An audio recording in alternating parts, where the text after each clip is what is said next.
ಬಸವಣ್ಣ ನಿಷ್ಕಲಲಿಂಗ ಬಸವಣ್ಣ ಅಕಾರ ಉಕಾರ ಮಕರ ಮೂಲದ ಓಂಕಾರ ನೀನೇ ಬಸವಣ್ಣ ಜಯ ಗುರು ಬಸವಣ್ಣ ಜಯ ತು ಜಗದ್ಗುರು ಬಸವಣ್ಣ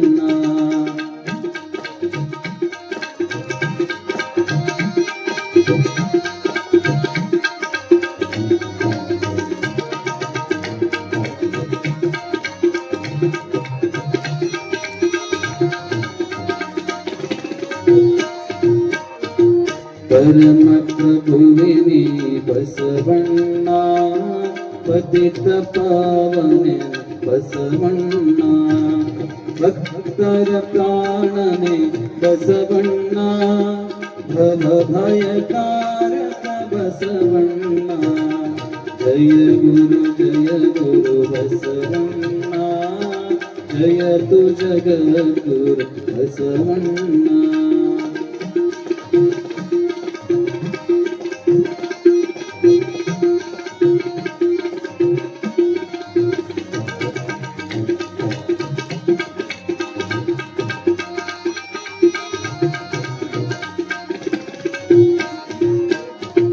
ಶಂಕರ ನೀನೇ ಬಸವಣ್ಣ ಶಂಕರ ನೀನೇ ಬಸವಣ್ಣ ಮಂಕುಮಾರವರ ಮದವನ್ನು ಹರಿಸಿದ ಮಹಾದೇವ ನೀನೇ ಬಸವಣ್ಣ ಜಯ ಗುರು ಬಸವಣ್ಣ ಜಯ ತು ಜಗದ್ಗುರು ಬಸವಣ್ಣ ಜಯ ತು ಜಗದ್ಗುರು ಬಸವಣ್ಣ ಜಯ ತು ಜಗದ್ಗುರು ಬಸವಣ್ಣ ಜಯ ಮಂಗಲಂ ಜಯ ನಮಃ ಪರಾಪದೇ ಶಿವ ಹರ ಹರ ಮಹಾದೇವ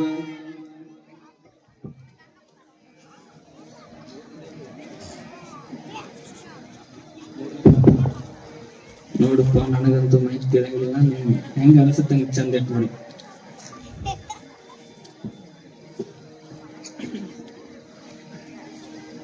ಸದಾ ಸ್ಮರಣೀಯರಾಗಿರುವಂತಹ ಬಸವಾದಿ ಯಲ್ಲಮ್ಮ ಪ್ರಮಥರನ್ನ ಭಕ್ತಿಯಿಂದ ಸ್ಮರಿಸಿ ಆರಾಧ್ಯ ಗುರುದೇವರಾಗಿರುವಂತಹ ಹಾನಗಲ್ಲ ಕುಮಾರ ಮಹಾಶಿವಯೋಗಿಗಳವರನ್ನ ಭಕ್ತಿಯಿಂದ ಹೃದಯ ಮಂದಿರದಲ್ಲಿ ಸ್ಮರಣೆಯನ್ನು ಮಾಡಿ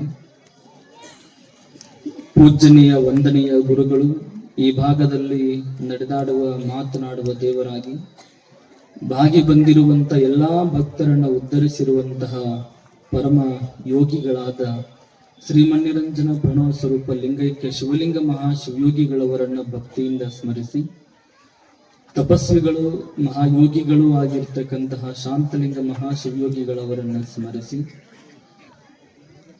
ಮಹಾಮಹಿಮ ಸಂಗಮನಾಥನ ಸನ್ನಿಧಾನಕ್ಕೆ ಹಾಗೂ ಕಂಡೇಶ್ವರನ ಸನ್ನಿಧಾನಕ್ಕೆ ಭಕ್ತಿಯ ಪ್ರಣಾಮಗಳನ್ನ ಸಮರ್ಪಣೆ ಮಾಡಿ ಸಂಗಮೇಶ್ವರ ಹಾಗೂ ಕಂಡೇಶ್ವರ ದೇವಸ್ಥಾನದ ನೂತನ ನಿರ್ಮಾಣಗೊಂಡಿರುವಂತಹ ಮಹಾದ್ವಾರದ ಉದ್ಘಾಟನೆ ಶಿಖರಕ್ಕೆ ಕಳಸಾರೋಹಣದ ಕಾರ್ಯಕ್ರಮ ಈ ಎಲ್ಲ ಭವ್ಯ ಮತ್ತು ದಿವ್ಯ ಕಾರ್ಯಕ್ರಮದ ನಿಮಿತ್ತವಾಗಿ ಹಮ್ಮಿಕೊಂಡಿರುವಂತಹ 21 ದಿನಗಳವರೆಗೆ ಬಸವ ಪುರಾಣ ಈ ಬಸವ ಮಹಾಪುರಾಣದ ಕಾರ್ಯಕ್ರಮದಲ್ಲಿ ಪೂಜ್ಯರಾಗಿರ್ತಕ್ಕಂತಹ ಕುಮಾರ ವಿರೂಪಾಕ್ಷ ಮಹಾಸ್ವಾಮಿಗಳವರ ವಾಣಿಯಿಂದ ನಾವೆಲ್ಲರೂ ಸಹಿತ ಬಸವ ಪುರಾಣವನ್ನ ಕೇಳ್ತಾ ಬಂದಿದ್ದೇವೆ. ಪೂಜ್ಯರ ಪಾದಗಳಿಗೆ ಭಕ್ತಿಯ ನಮನಗಳನ್ನು ಸಲ್ಲಿಸಿ ಇಲ್ಲಿ ತಮ್ಮೆಲ್ಲರಿಗೂ ಸಹಿತ ಸುಂದರವಾದ ಗಾಯನದ ಸೇವೆಯನ್ನ ಮಾಡ್ತಾ ಇರುವಂತಹ ಈ ಭಾಗದ ಅತ್ಯಂತ ಶ್ರೇಷ್ಠ ಕಲಾವಿದರಲ್ಲಿ ಒಬ್ಬರಾಗಿರ್ತಕ್ಕಂತಹ ಶ್ರೀ ಶರಣಬಸವ ಹಿರೇಮಠರವರಲ್ಲಿ ಶರಣಗಳನ್ನು ಹೇಳಿ, ತಬಲಾ ವಾದಕರಾಗಿರ್ತಕ್ಕಂತಹ ಶ್ರೀ ಯಲ್ಲಪ್ಪ ಅವರಲ್ಲಿ ಶರಣಗಳನ್ನು ಹೇಳಿ, ಬಸವಣ್ಣನವರೇ, ನಮ್ಮ ದೇವಸ್ಥಾನದ ಎಲ್ಲ ಪದಾಧಿಕಾರಿಗಳೇ, ಊರಿನ ಗೌರವಾನ್ವಿತ ವ್ಯಕ್ತಿಗಳೇ, ಹಿರಿಯರೇ, ನಾಗರಿಕರೇ, ಯುವಕರೇ, ತಾಯಿಯಂದರೆ, ಮುದ್ದು ಮಕ್ಕಳೇ, ತಮ್ಮೆಲ್ಲರ ಅಂತರಾತ್ಮದಲ್ಲಿರುವಂತಹ ಪರಮಾತ್ಮನಿಗೆ ಶರಣು ಶರಣಾರ್ಥಿಗಳು. ಇವತ್ತು ನೀವೆಲ್ಲ ಅಂತಿರಬಹುದು, ಪುರಾಣ ಕೇಳಿ ಕೇಳಿ ಕೇಳಿ ನಾವು ಬದಲಾಗಬೇಕು, ಪುರಾಣ ಹೇಳುವಂತ ಸಾಂಗ್ಗಳು ಬದಲಾಗಬಾರ್ದು ಅಂತ ನೀವು ಅಂತಿರಬಹುದು. ಪುರಾಣ ಹೇಳಿ ಅಜ್ಜರ ಬದಲಾಗೇನೇನು ಅಂತ ಹೇಳಿ ಇವತ್ತು ಪೂಜ್ಯ ಗುರುಗಳಾಗಿರುವಂತಹ ಕುಮಾರ ವಿರೂಪಾಕ್ಷ ಮಹಾಸ್ವಾಮಿಗಳವರು ಕಾರ್ಯಬಾಹುಲ್ಯದಿಂದ ಒಂದು ಬೇರೊಂದು ಕಾರ್ಯಕ್ರಮಕ್ಕೆ ಅವರು ದಯಮಾಡಿಸಿದ್ದಾರೆ. ಆ ಕಾರಣಕ್ಕಾಗಿ ಇವತ್ತು ಇದು ಸೇವಾ ಮಾಡುವಂತ ಭಾಗ್ಯ ನನಗೆ ಸಿಕ್ಕದಷ್ಟೇ. ಹೀಗಾಗಿ ಇದೊಂದು ಸಂತೋಷ, ಇದೊಂದು ಭಾಗ್ಯ ಅಂತೇಳಿ ನಾನು ಭಾವಿಸ್ಕೊಂಡು ಇಲ್ಲಿ ತನಕ ಬರುವ ತನಕ ಒಂಥರ ಇತ್ತು, ಇಲ್ಲಿ ಬಂದು ಕುಂತ ಮೇಲೆ ಒಂಥರ ಆಗೈತೆ ನಮ್ಗೆ. ಯಾಕಂದ್ರೆ ಇಲ್ಲಿ ಹೆಂಗೂ ಯಾವತ್ತೂ ಸಹಿತ ಕುಂತಿದ್ದಿಲ್ಲ ನಾವು. ತಾವೆಲ್ಲರೂ ಸಹಿತ ಬಹಳ ಸುಂದರವಾಗಿ ಪ್ರಾರ್ಥನೆ ಮಾಡಿದ್ರಿ. ದಯವಿಟ್ಟು ಇಲ್ಲೆಲ್ಲರೂ ಏನ್ ಮಾಡ್ರಿ, ಗ್ಯಾಪ್ ಇದ್ದಲ್ಲಿ ಗ್ಯಾಪ್ ಬಿಡಬೇಡ್ರಿ, ಎಲ್ಲರೂ ಬಂದು ಕೂತ್ಕೊರಿ. ಈ ನಮ್ ಎಷ್ಟು ಖಾಲಿ ಐತ್ ನೋಡ್ರಿ, ಇದೆಲ್ಲ ಇಷ್ಟೆಲ್ಲ ತಾಯಂದ್ರೆ ತುಂಬಿದ್ದಾರೆ. ಇಲ್ಲೆಲ್ಲ ಖಾಲಿ ಇರೋದ್ರಿಂದ ಇದು ಶೋಭಾ ಬರಂಗಿಲ್ಲ. ನಾವು ಸಣ್ಣವರಿದ್ದಾಗ ಈ ಶಾಲೆಗೆ ಹೋದಾಗ ಪುಸ್ತಕ ಬುಕ್ ಒಳಗೆ ಬರೀತಿದ್ವಿ. ಬರದ್ಮೇಲೆ ಒಂದೊಂದು ಎರಡೆರಡು ಲೈನು ಹಿಂಗ ಗ್ಯಾಪ್ ಬಿಡ್ತಿದ್ವಿ. ಅವಾಗ ನಮ್ಮ ಮಾಸ್ತರ್ ಏನಂತಿದ್ರು ಅಂತಂದ್ರ, ಇಲ್ಲಾಕೆ ಇಷ್ಟು ಗ್ಯಾಪ್ ಬಿಟ್ಟಿಪ್ಪ, ಇಲ್ಲೇ ನಿಮ್ಮ ಅಜ್ಜ ಬಂದ್ ಮಕ್ಕೋತಾನೆ ಅಂತ ಕೇಳ್ತಿದ್ರು. ಅದಕ್ಕೆ ನಾ ಏನಂಗ ಅನ್ನಂಗಿಲ್ಲ ನಿಮಗೆ, ಅದ್ರ ಖಾಲಿ ಬಿಡ್ಬೇಡ್ರಿ ಅಷ್ಟೇ. ನನಗ್ ಗೊತ್ತದ ನೀವ್ ಯಾಕೆ ದಂಡಿ ಕುಂತೀರಿ, ಅಲ್ಲಿ ದೂರ ಕುಂತೀರಿ ಅನ್ನೋದು ನನಗ್ ಗೊತ್ತದ. ಯಾಕೆ ಅಂದ್ರೆ ನಿಮಗೆ ಒಂದು ತಾಸು ತನ ನಿಮ್ಗೆ ತಂಬಾಕು ತಿಕ್ಕದ್ ನಿಮ್ಗೆ ಬಿಡಕ್ ಆಗಂಗಿಲ್ಲ. ಅದ್ ನಿಮ್ಗೆ ಉಗುಳಾಕ್, ಇಲ್ಲಿ ಉಗುಳ್ಬೇಕು ಅಂದ್ರೆ ಪೂರ್ತಿ ಚಂದ ತುಂಬಾ ಮ್ಯಾಟ್ ಹಾಕ್ಬಿಟ್ಟಾರ, ಉಗುಳಾಕಂತೂ ಬರಂಗಿಲ್ಲ. ಅಲ್ಲೇ ಏನ್ ಮಾಡಿದ್ರು ದಂಡಿ ಕೂಡ್ತೀರಿ, ಅಲ್ಲೇ ತಿಕ್ತಿರಿ, ಅಲ್ಲೇ ಹೋಗಿತೀರಿ. ಹೌದಾ? ಬಸವ ಪುರಾಣ ಅಂತಂದ್ರೆ ಇದು ಬಹಳ ಮಡಿಯಿಂದ ಕೇಳುವಂತದ್ದು, ಹೇಳುವಂತಹ ಮಹಾಪುರಾಣ. ಕಾಲಾಗ ಚಪ್ಪಲಿ ಹಾಕೊಂಡು ಬರ್ಲಾರ್ದಂಗೆ ಈ ಪುರಾಣವನ್ನ ಕೇಳಬೇಕು. ಹನಿ ಮೇಲೆ ಭಸ್ಮ ಹಚ್ಕೊಂಡೇ ಈ ಪುರಾಣವನ್ನ ಕೇಳಬೇಕು. ತಂಬಾಕು ತಿಕ್ಕೋದನ್ನ ಬಿಟ್ಟ ಈ ಪುರಾಣವನ್ನ ಕೇಳ್ಬೇಕು. ಶೆರೆ ಕುಡಿಯೋದಂತೂ ಮೊದಲೇ ಮಾಡ್ಲೇಬಾರ್ದು. ಈಗಾಗಲೇ ಗುರುಗಳು ಇದನ್ನೆಲ್ಲ ಹೇಳಿರ್ಬೋದು ನಿಮ್ಗೆಲ್ಲ. ಹೀಗಾಗಿ ನಮ್ಮ ಗುರುಗಳಿಗೆ ನಾವು ಅವರಿಂದ ನಾವು ಕಲಿತಿರೋದು ಏನು ಅಂತಂದ್ರೆ, ಪ್ರತಿ ಸರಿ ಎಲ್ಲೇ ಅವ್ರ ಜೊತೆಗೆ ನಾವು ಸಣ್ಣವರಿದ್ದಾಗ ಸೇವಾಕ್ ಹೋದಾಗ ಬಹಳ ಕಡೆ ಬಸವ ಪುರಾಣದ ಕಾರ್ಯಕ್ರಮಗಳಲ್ಲಿ ನಾವು ಭಾಗವಹಿಸಿದ್ದೇವೆ.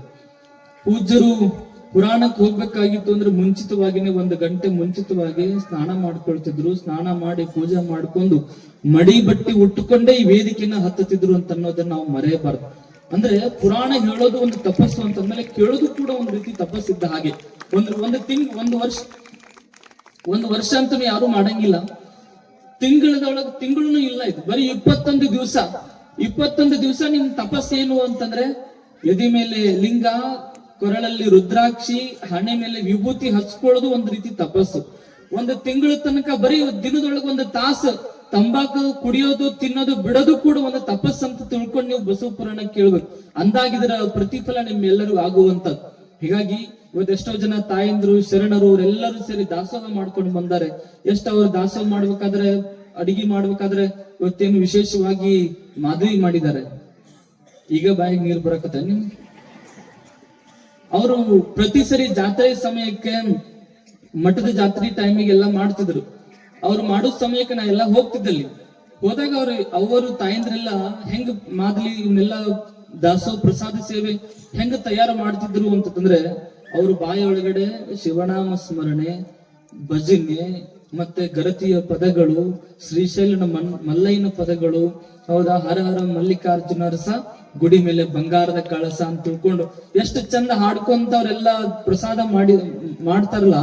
ಆ ಪ್ರಸಾದನ ಸ್ವೀಕಾರ ಮಾಡುವಂತ ಮನಸ್ಸನ್ನು ಸಹಿತ, ಮಾಡುವಾಗ್ಲೂ ಸಹಿತ ಮಲ್ಲಯ್ಯ ಅನ್ಕೊಂತನ ಮಾಡಿರ್ತಾರ.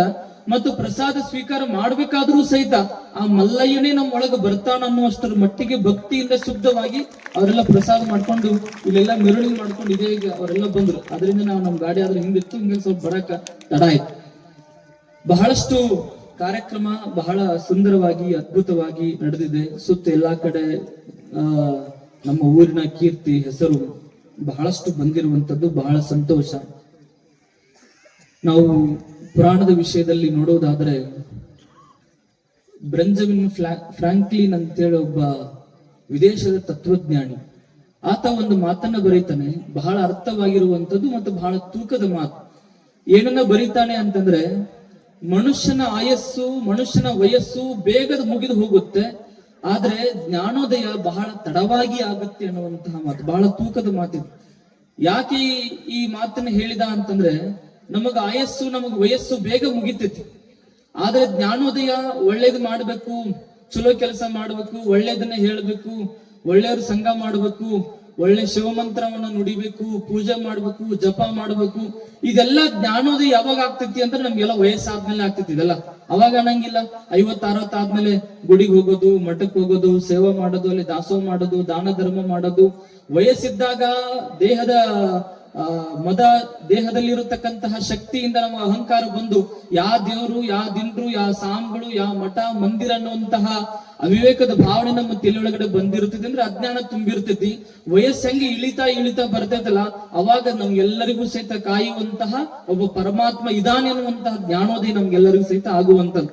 ಆ ಕಾರಣಕ್ಕೆ ಮನುಷ್ಯನಿಗೆ ಆಯಸ್ಸು, ವಯಸ್ಸು ಬೇಗ ಮುಗಿದು ಹೋಗುತ್ತೆ, ಜ್ಞಾನೋದಯ ಬಹಳ ತಡವಾಗಿ ಆಗುತ್ತೆ.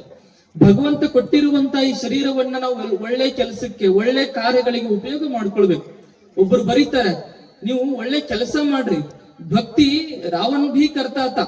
ಭಕ್ತಿ ಯಾರು ಬೇಕಾದ್ರೂ ಸಹಿತ ಮಾಡ್ತಾರೆ. ಭಕ್ತಿಯನ್ನ ರಾವಣನು ಸಹಿತ ಮಾಡಿದ್ದ. ಅವನ ಭಕ್ತಿಗೆ ಮೆಚ್ಚಿ, ಶಿವನೇ ಮೆಚ್ಚಿ ಆತ್ಮಲಿಂಗವನ್ನು ಕೊಟ್ಟಿರ್ತಕ್ಕಂತಹ ಘಟನೆ ನಾವೆಲ್ಲ ಇತಿಹಾಸಗಳಲ್ಲಿ, ಪುರಾಣಗಳಲ್ಲಿ ಕೇಳ್ತೀವಿ, ಓದ್ತೀವಿ. ಆದ್ರೆ ಒಳ್ಳೆ ಕೆಲಸ ಮಾಡ್ಲಿಲ್ಲ, ಹೀಗಾಗಿ ಅವನ ಹೆಸರು ಯಾರು ಸಹಿತ ಇಟ್ಕೊಳಕ್ ಹೋಗ್ಲಿಲ್ಲ. ಅದೇ ರಾಮನ ಹೆಸರು, ಹನುಮಂತನ ಹೆಸರು, ಲಕ್ಷ್ಮಣನ ಹೆಸರು, ಗಲ್ಲಿಗಳಿಗೆ ಊರುಗಳಲ್ಲಿ ಒಂದು 10-20 ಮಂದಿ ಆದ್ರೂ ಸಹಿತ ರಾಮನ ಹೆಸರು ಇರುತ್ತೆ, ಹನುಮಂತನ ಹೆಸರು ಇರ್ತೈತಿ, ಲಕ್ಷ್ಮಣನ ಹೆಸರು ಇರ್ತದ. ರಾವಣನ ಹೆಸರು ಯಾರು ಸಹಿತ ಇಟ್ಕೊಳ್ಳಿಲ್ಲ. ಭಕ್ತಿ ಒಳಗಡೆ ಬಹಳ ಅವನಷ್ಟು ಭಕ್ತಿವಂತನೇ ಯಾರು ಇಲ್ಲ. ಯಾಕೆ? ಯಾರಿಗೂ ಸಾಧ್ಯ ಆಗದೆ ಇರುವಂತಹ ಆ ಪರಮಾತ್ಮನ ಆತ್ಮಲಿಂಗವನ್ನೇ ತನ್ನ ತಾಯಿಗೋಸ್ಕರ ತಂದು ಕೊಟ್ಟಿರ್ತಕ್ಕಂತಹವನು ಅವನ ಭಕ್ತಿಗೆ ಶಿವಾನೇ ಮೆಚ್ಚಿ ಕೊಟ್ಟಾನಂತಂದ ಬಳಿಕ ಅವನ ಭಕ್ತಿಗೆ ಸರಿಸಾಟಿ ಇಲ್ಲ. ಆದ್ರೆ ಒಳ್ಳೆ ಕೆಲಸ ಮಾಡ್ಲಿಲ್ಲ ಅಷ್ಟೇ. ಒಳ್ಳೆ ಕೆಲಸ ಮಾಡ್ಲಿಲ್ಲ, ಒಳ್ಳೆ ಕಾರ್ಯ ಮಾಡ್ಲಿಲ್ಲ. ಅದಕ್ಕೆ ಹೇಳ್ತಾರ ಅವರು, ಭಕ್ತಿಯನ್ನ ಯಾರು ಬೇಕಾದ್ರೂ ಸಹಿತ ಮಾಡ್ತಾರೆ, ಭಕ್ತಿ ಯಾರು ಬೇಕಾದ್ರೂ ಸಹಿತ ಮಾಡ್ತಾರೆ, ಆದ್ರೆ ಒಳ್ಳೆ ಕಾರ್ಯವನ್ನ ಮಾಡ್ರಿ ಅಂತ ತಿಳ್ಕೊಂಡು, ಒಳ್ಳೆ ಕೆಲಸ ಮಾಡ್ರಿ ಅಂತ ತಿಳ್ಕೊಂಡು ದೊಡ್ಡವರು ಹೇಳುವಂತದ್ದು.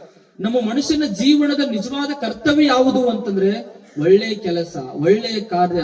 ಸಮಾಜದಲ್ಲಿ 10 ಮಂದಿ ನಮ್ಮನ್ನ ನಾಲಿಗೆಯ ತುದಿ ಮೇಲೆ ಇಟ್ಟು ನೆನೆಸುವಂತ ಕೆಲಸಗಳನ್ನ ಮಾಡ್ಬೇಕು. ಅದು ಹೊರತು ಹಲ್ಲಾಗಿ ಇಟ್ಕೊಂಡು ನಮಗೆ ಜಗಿಯುವಂಗ ನಮ್ಮ ಹೆಸರಾಗಬಾರದು. ಅಂತಹ ಕೆಲಸ ಮಾಡಬೇಕು, ಅಂತ ಹೆಸರು ಉಳಿಸಬೇಕಾಗಿತ್ತು ಅಂತಂದ್ರೆ ನಮ್ಮಲ್ಲಿ ದಿನನಿತ್ಯ ಒಳ್ಳೆಯ ಚಿಂತನೆ, ಒಳ್ಳೆಯ ಆಲೋಚನೆಗಳು ಬರಬೇಕಾಗಿರುವಂತದ್ದು. ಅದಕ್ಕೆ ಒಬ್ರು ಬರೀತಾರೆ ಏನು ಅಂತಂದ್ರೆ, ಈ ಶರೀರ ಪಾಮರರಿಗೆ ಭೋಗಕ್ಕಾಗಿ ಉಪಯೋಗ ಮಾಡ್ಕೊಳ್ತಾರೆ, ವಿವೇಕಿಗಳು ಯೋಗಕ್ಕಾಗಿ ಉಪಯೋಗ ಮಾಡ್ಕೊಳ್ತಾರೆ. ಆದರೆ ವಿಚಾರಹೀನರಾಗಿರ್ತಕ್ಕಂತಹ ದುರಹಂಕಾರಿಗಳಿಗೆ ಭೋಗಕ್ಕೂ ಆಗುವುದಿಲ್ಲ, ಇದು ಯೋಗಕ್ಕೂ ಸಹಿತ ಆಗುವುದಿಲ್ಲ ಅಂತ ತಿಳ್ಕೊಂಡು ಅವ್ರು ಹೇಳ್ತಾರೆ. ಈಗ ಸರ್ವೇ ಸಾಮಾನ್ಯವಾಗಿರ್ತಕ್ಕಂತಹ ಜನರೆಲ್ಲರೂ ಸಹಿತ, ಅವರೆಲ್ಲರೂ ಸಹಿತ ಶರೀರವನ್ನ ಭೋಗಕ್ಕಾಗಿ ಉಪಯೋಗ ಮಾಡಿಕೊಳ್ತಾರೆ.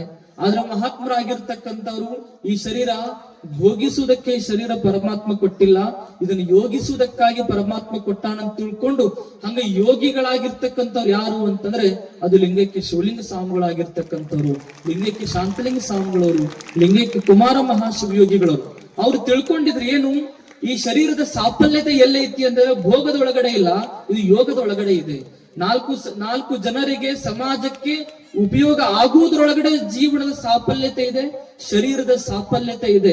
ಈ ಶರೀರದ ಕೆಡುವ ಶರೀರದ ಸಫಲತೆ ಎಲ್ಲಿ ಕಾಣಬೇಕು ಅಂತಂದ್ರೆ ಒಳ್ಳೆ ಕೆಲಸ, ಒಳ್ಳೆ ಕಾರ್ಯ, ಒಳ್ಳೆ ಚಿಂತನೆ, ಒಳ್ಳೆ ಆಲೋಚನೆಗಳ ಮೂಲಕ ಈ ಶರೀರವನ್ನು ಸಮಾಜಕ್ಕೆ ಕೊಡಬೇಕಂತ ತಿಳ್ಕೊಂಡು ನಿತ್ಯವೂ ಸಹಿತ ಶಿವಯೋಗ ಸಾಧನೆ, ನಿತ್ಯವೂ ಸಹಿತ ಪೂಜಾ, ನಿತ್ಯವೂ ಸಹಿತ ಜಪ ತಪಗಳನ್ನ ಮಾಡಿ ಬರೀ ತಾವೊಬ್ಬರೇ ಉದ್ಧಾರ ಆಗ್ಲಿಲ್ಲ. ಅವರು ಈ ಕಾಡಿ ಮಹಾತ್ಮರು ಹೆಂಗು ಅಂತಂದ್ರೆ, ಕಾಡಿನೊಳಗಡೆ ಹೂವು ಇರ್ತಾವ, ಆ ಹೂವು ನಾಡಿನೊಳಗೂ ಸಹಿತ ಇರ್ತಾವ. ಕಾಡಿನೊಳಗಿರ್ತಕ್ಕಂಥ ಹೂವು ಏನ್ ಮಾಡುತ್ತೆ, ಸೂರ್ಯನ ಕಿರಣಗಳಿಗೆ ಅರಳುತ್ತ, ಸೂರ್ಯ ಮುಳುಗುತ್ತಾ ಇದ್ದಂಗೆ ಅಲ್ಲೇ ಬಾಡಿ ಅಲ್ಲೇ ಗಿಡದ ಕೆಳಗೆ ಬಿದ್ದು ಹೋಗ್ಬಿಡ್ತದೆ. ಆದ್ರೆ ನಾಡಿನೊಳಗಿರ್ತಕ್ಕಂಥ ಹೂವುಗಳು ಹೆಂಗಿದಾವೆ ಅಂತಂದ್ರೆ ಇವು ಸಹಿತ ಸೂರ್ಯನ ಕಿರಣಗಳಿಗೆ ಅರಳುತ್ತವು. ಆದ್ರೆ ಅರಳುತ್ತಿದ್ದ ಹಾಗೆ ಯಾರೋ ಒಬ್ರು ಬಂದು ಅದನ್ನ ಹೂ ತಗೊಂಡು ಒಬ್ರು ದೇವರು ಮುಡಿಗೆ ಅರ್ಪಿಸ್ತಾರೆ. ಮತ್ತೆ ಆ ಹೂವಿನ ಪರಿಮಳವನ್ನು ಎಲ್ಲಾ ಕಡೆ ಹಬ್ಬುತ್ತೆ, ಮಹಾತ್ಮರ ಪಾದಕ್ಕೆ ಹೋಗುತ್ತೆ, ಸಂತ ಶಿವಯೋಗಿಗಳ ಪೂಜಾಕ್ ಹೋಗುತ್ತೆ, ಮಹಾತ್ಮರ ಗದ್ದಿಗೆಗೆ ಹೋಗ್ತೈತಿ, ಮಹಾತ್ಮ ಸಂಗಮೇಶ ಖಂಡೇಶ್ವರನ ಗದ್ದಿಗೆಗೆ ಹೋಗಿ ತನ್ನ ಜೀವನವನ್ನ ಪಾವನವನ್ನಾಗಿ ಮಾಡ್ಕೊಳ್ಳುತ್ತೆ. ಕಾಡಿನೊಳಗೂ ಸಹಿತ ಅದೇ ಹೂ, ನಾಡಿನೊಳಗೂ ಸಹಿತ ಅದೇ ಹೂ. ಆದ್ರೆ ಕಾಡಿನೊಳಗಿರ್ತಕ್ಕಂಥ ಹೂವು ಯಾರಿಗೂ ಆಗ್ಲಿಲ್ಲ, ಅಲ್ಲೇ ಅರಳಿ ಅಲ್ಲೇ ಸುವಾಸನೆ ಬಿಟ್ಟು ಅಲ್ಲೇ ಸತ್ತು ಹೋಗ್ಬಿಡ್ತೈತಿ.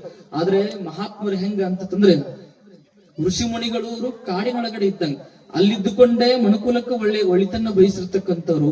ಮಹಾತ್ಮರು ಹೇಗೆ ಅಂತಂದ್ರೆ ಇದು ನಾಡಿನೊಳಗಿರತಕ್ಕಂತಹ ಪರಿಮಳ ಸೂಸುವಂತಹ ಸುಗಂಧದ ಹೂವುಗಳಿದ್ದ ಹಾಗೆ ಇವರು ಪೂಜಾ ಮಾಡಿ, ಇವರು ತಪಸ್ಸುಗಳನ್ನ ಮಾಡಿ, ಜಪ ತಪ ನೇಮ ನಿತ್ಯಗಳನ್ನ ಮಾಡಿ, ಆ ಜಪ ತಪ ನೇಮ ನಿತ್ಯಗಳನ್ನ ತಮಗಾಗಿ ಉಪಯೋಗ ಮಾಡಿಕೊಳ್ಳಿಲ್ಲ, ಅವರನ್ನು ನಂಬಿರ್ತಕ್ಕಂತಹ ಭಕ್ತಾದಿಗಳಿಗೆ ಕೊಟ್ಟು ಹೋಗಿರ್ತಕ್ಕಂಥವ್ರು ಮಹಾತ್ಮರು, ಯೋಗಿಗಳಾಗಿರ್ತಕ್ಕಂಥವ್ರು.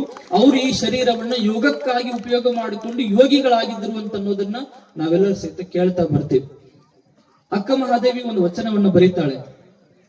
ತರಣಿಯ ಹುಳು ತನ್ನ ಸ್ನೇಹದಲ್ಲಿ ಮನೆಯ ಮಾಡಿ, ತನ್ನ ನೂಲು ತನ್ನ ಸುತ್ತಿ ಸಾವತೆರನಂತೆ, ಮಣಬಂದುದ ಬಯಸಿ ಬಯಸಿ ಬೇವುತ್ತಿದ್ದೆನೆಯ್ಯ, ಎನ್ನ ಮನದ ದುರಾಸೆಯ ಮಾಣಿಸಿ, ಎನ್ನ ಮನದ ದುರಾಸೆಯ ಮಾಣಿಸಿ ನಿಮ್ಮತ್ತ ತೋರ ಚನ್ನಮಲ್ಲಿಕಾರ್ಜುನ ಅನ್ನುವಂಥದ್ದು. ಇಲ್ಲೆಲ್ಲರೂ ಸಹಿತ ರೈತಾಪಿ ಜನ ಇದ್ದಾರೆ. ತರಣಿಯ ಹುಳು ಅಂತಂದ್ರೆ ರೇಷ್ಮೆ ಹುಳ, ರೇಷ್ಮೆ ಮಾಡುವಂತ ಬಹಳ ಜನ ಇದ್ದಾರೆ. ಇಲ್ಲೆಲ್ಲ ಚಲಗೆರಿಗೆ ಮಾಡ್ತಾರೆ, ಕೇಡು ಮರಕ್ ಮಾಡ್ತಾರ, ನಿಂಗಳ್ಳಿಗ್ ಮಾಡ್ತಾರ, ನಮ್ಮ ಊರಾಗ ಮಾಡ್ತಾರೆ. ಸುತ್ತೆಲ್ಲ ಹಳ್ಳಿಗಳಲ್ಲಿ ರೇಷ್ಮೆ ಬೆಳೆಯುವಂತಹ ಬೆಳೆಗಾರರು ಬಹಳ ಜನ ಇದ್ದಾರೆ. ರೇಷ್ಮೆ ನೀವೆಲ್ಲ ಕೊಂಡು ತಗೊಂಡು ಬರ್ತೀರಿ, ಶೆಡ್ ಒಳಗಡೆ ಹಾಕ್ತಿರಿ, ಆ ರೇಷ್ಮೆ ತಪ್ಲ ತಂದು ಶೆಡ್ ಒಳಗೆ ಬಿಡ್ತೀರಿ. ಆ ಹುಳ ಏನ್ ಮಾಡ್ತಾವು, ಆ ತಪ್ಲ ತಿಂದು ಏನ್ ಮಾಡ್ತಾವು, ಹಿಂದಿ ಒಂದು ರಸವನ್ನ ಬಿಡ್ತಾವ. ಆ ರಸವನ್ನ ಹೊರ ಹೊಮ್ಮತಾವಲ್ಲ, ಆ ರಸದಿಂದ ಒಂದು ನೂಲನ್ನ ತಯಾರು ಮಾಡಿ ತಮ್ಮದೇ ಆಗಿರ್ತಕ್ಕಂತ ಒಂದು ಮಣಿಯನ್ನ ಕಟ್ಕೊಳ್ತಾವ. ಆ ನೂಲಿನಿಂದ ಒಂದು ಮನೆಯನ್ನ ಕಟ್ತಾವ್. ಹೆಂಗ ಕಟ್ತಾವ ಅಂತಂದ್ರೆ ಹುಳ ತಾ ಒಳಗಡೆ ಇದ್ದು ತನ್ನ ಸುತ್ತ ಮಣಿಯನ್ನ ಕಟ್ಕೋತಿದ್ದಿಲ್ಲ. ಎಲ್ಲ ರೇಷ್ಮೆ ಮಾಡಿರೋದಿಲ್ಲ ನೀವೆಲ್ಲ. ಎಷ್ಟು ಜನ ರೇಷ್ಮೆ ಬೆಳೆದ್ರಿ ಕೈ ಎತ್ತಿ ನೋಡೋಣ. ರೇಷ್ಮೆ ಬೆಳೆದವ್ರು ಎಷ್ಟು ಜನ ಅದ್ರಿ ಕೈ ಎತ್ರಿ. ಬೆಳೆದು ನೋಡಿದವ್ರು ಅದ್ರಿ ಕೈ ಎತ್ರ ಹೋಗಿ. ಪಾಪ ಸಣ್ಣ ಸಣ್ಣ ಹುಡುಗರು ಎತ್ತಾರ, ಅವ್ರಿಗೇನ್ ಗೊತ್ತಾಯ್ತು, ಅವ್ರೇನ್ ಚಾಕ್ಲೇಟ್ ಕೊಡ್ತಾರ ಅಜ್ಜರು ಅಂತ ಅಂತಾರ ಅನ್ಸುತ್ತ. ರೇಷ್ಮೆ ಹುಳ ನೀವೆಲ್ಲ ನೋಡಿದವ್ರಿದ್ರೆ ನಿಮ್ಗೆಲ್ಲ ಗೊತ್ತಿರ್ತದ.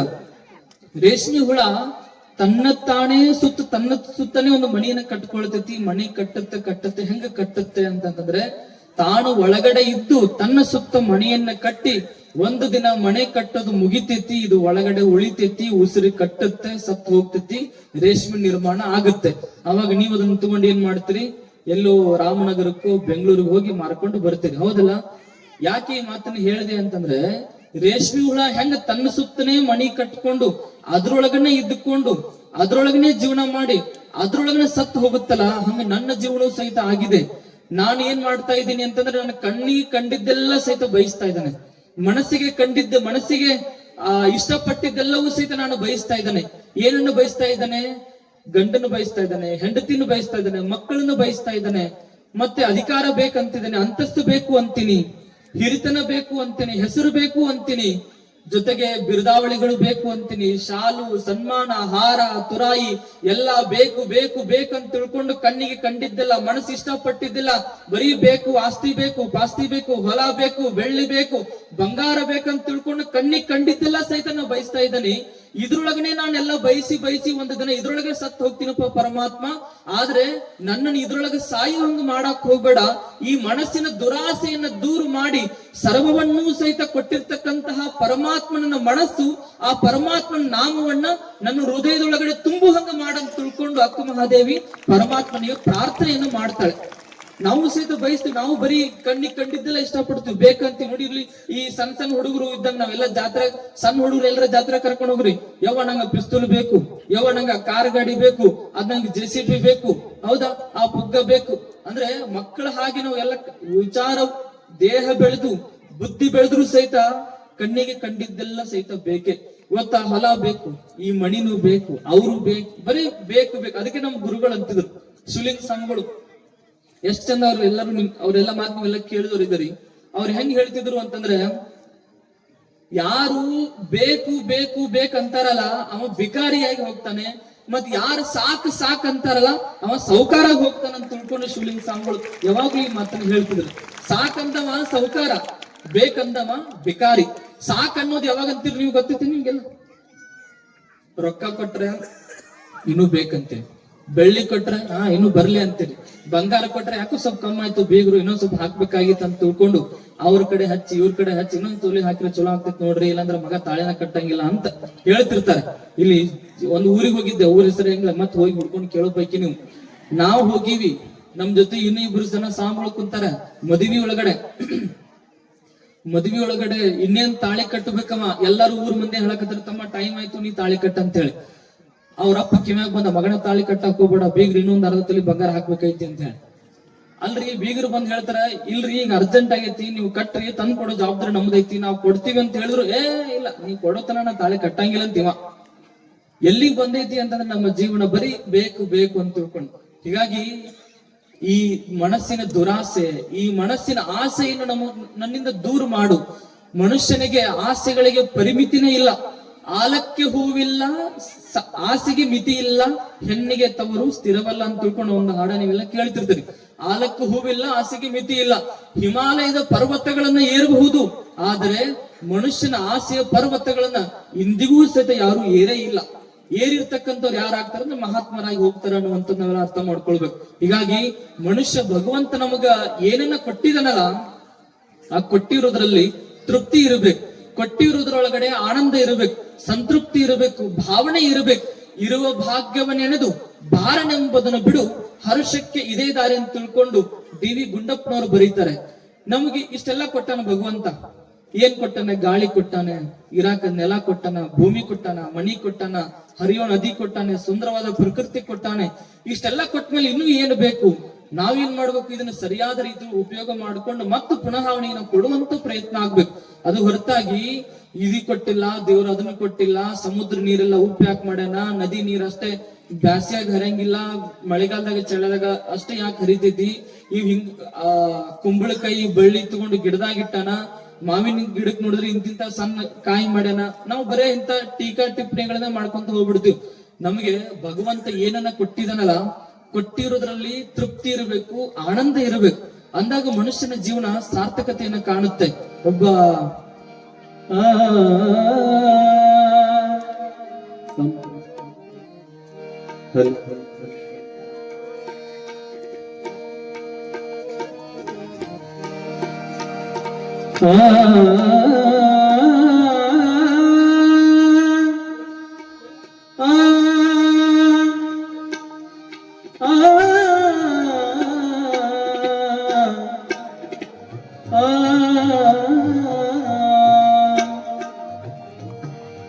ಯಾಕ ಮಾಡತಿದಿನಿ ಪಣ ಚಿಂತಿತಮ, ಬಡಕೊಂಡದೋ ಮಾಯದ ಭ್ರಾಂತಿ,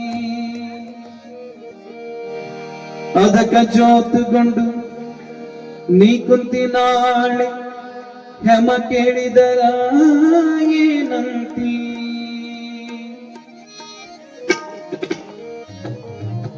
ಯಾಕ ಮಾಡತಿದ್ದೀನಿ ಬಣ ಚಿಂತಿ, ಯಾಕ ಮಾಡತಿದ್ದೀನಿ ಬಣ ಚಿಂತಿ, ಯಾಕ ಮಾಡತಿದ್ದೀನಿ ಬಣ ಚಿಂತಿ, ನಿನಗ ಬಡಕೊಂದಾದೋ ಮಾಯದ ಭ್ರಾಂತಿ, ಬಡಕೊಂದಾದ ತಮ್ಮ ಮಾಯದ ಭ್ರಾಂತಿ, ಅದಕ್ಕ ಜೋತುಕೊಂಡು ನೀ ಕುಂತಿ ನಾಳೆ ಯಮ ಕೇಳಿದರ ಏನಂತಿ, ಅದಕ್ಕ ಜೋತುಗೊಂಡು ನೀ ಕುಂತಿ ನಾಳೆ ಯಮ ಕೇಳಿದರ ಏನಂತಿ. ಯಾಕ ಮಾಡತಿದ್ದೀನಿ ಬಣ ಚಿಂತಿ, ಯಾಕ ಮಾಡತಿದ್ದೀನಿ ಬಣ ಚಿಂತಿ.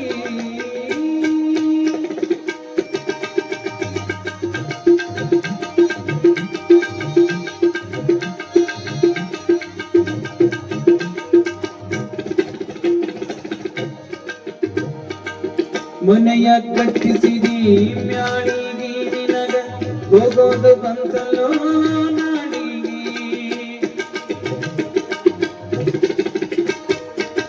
ಮನೆಯ ಕಟ್ಟಿಸಿದಿ ಮ್ಯಾಳಿಗಿ, ನಿನಗ ಹೋಗೋದು ಬಂತಲ್ಲೋ ನಾಡಿಗಿ. ಗೊಂಗಡಿ ಹಿಡಿದು ಮಾಡ್ಯಾರ ಜೋಡಿಗೆ, ಗೊಂಗಡಿ ಹಿಡಿದು ಮಾಡ್ಯಾರ ಜೋಡಿಗೆ, ನಿನಗ ಇಟ್ಟು ಬಂದು ತಿಂತಾರಲ್ಲೋ ಹೋಳಿಗೆ ತಮ್ಮ, ಇಟ್ಟು ಬಂದು ತಿಂತಾರಲ್ಲೋ ಹೋಳಿಗೆ. ಯಾಕ ಮಾಡತಿದ್ದೀನಿ ಬಡ ಚಿಂತಿ, ಯಾಕ ಮಾಡತಿದ್ದೀನಿ ಬಡ ಚಿಂತಿ, ಯಾಕ ಮಾಡತಿದ್ದೀನಿ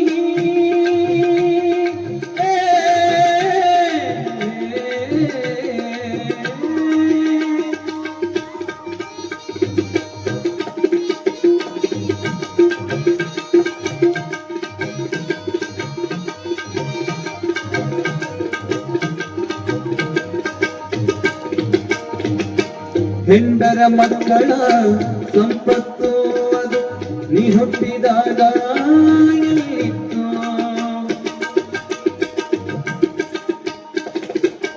ಹೆಂಡರ ಮಕ್ಕಳ ಸಂಪತ್ತು ಅದು ನೀ ಹುಟ್ಟಿದಾಗ ಎಲ್ಲಿತ್ತು, ನಟ್ಟ ನಡುವೆ ಬಂದು ಗಂಟು ಬಿತ್ತು, ನಟ್ಟ ನಡುವೆ ಬಂದು ಗಂಟು ಬಿತ್ತು, ನೀ ತಿಳಿದು ನೋಡು ತಿಳಿದು ನೋಡು ಅದರೊಳು ಕೂತು ತಮ್ಮ, ತಿಳಿದು ನೋಡು ತಮ್ಮ ಅದರೊಳು ಕೂತು. ಯಾಕ ಮಾಡತಿದ್ದೀನಿ ಯಾಕ ಮಾಡತಿದ್ದೀನಿ ಬಡ ಚಿಂತಿ, ಯಾಕ ಮಾಡತಿದ್ದೀನಿ ಬಡ ಚಿಂತಿ, ನಿನಗ ಬಡಕೊಂಗಾದು ಬಡಕೊಂಗಾದು ಮಾಯದ ಕ್ರಾಂತಿ, ಬಡಕೊಂಗಾದು ತಮ್ಮ ಮಾಯದ ಕ್ರಾಂತಿ.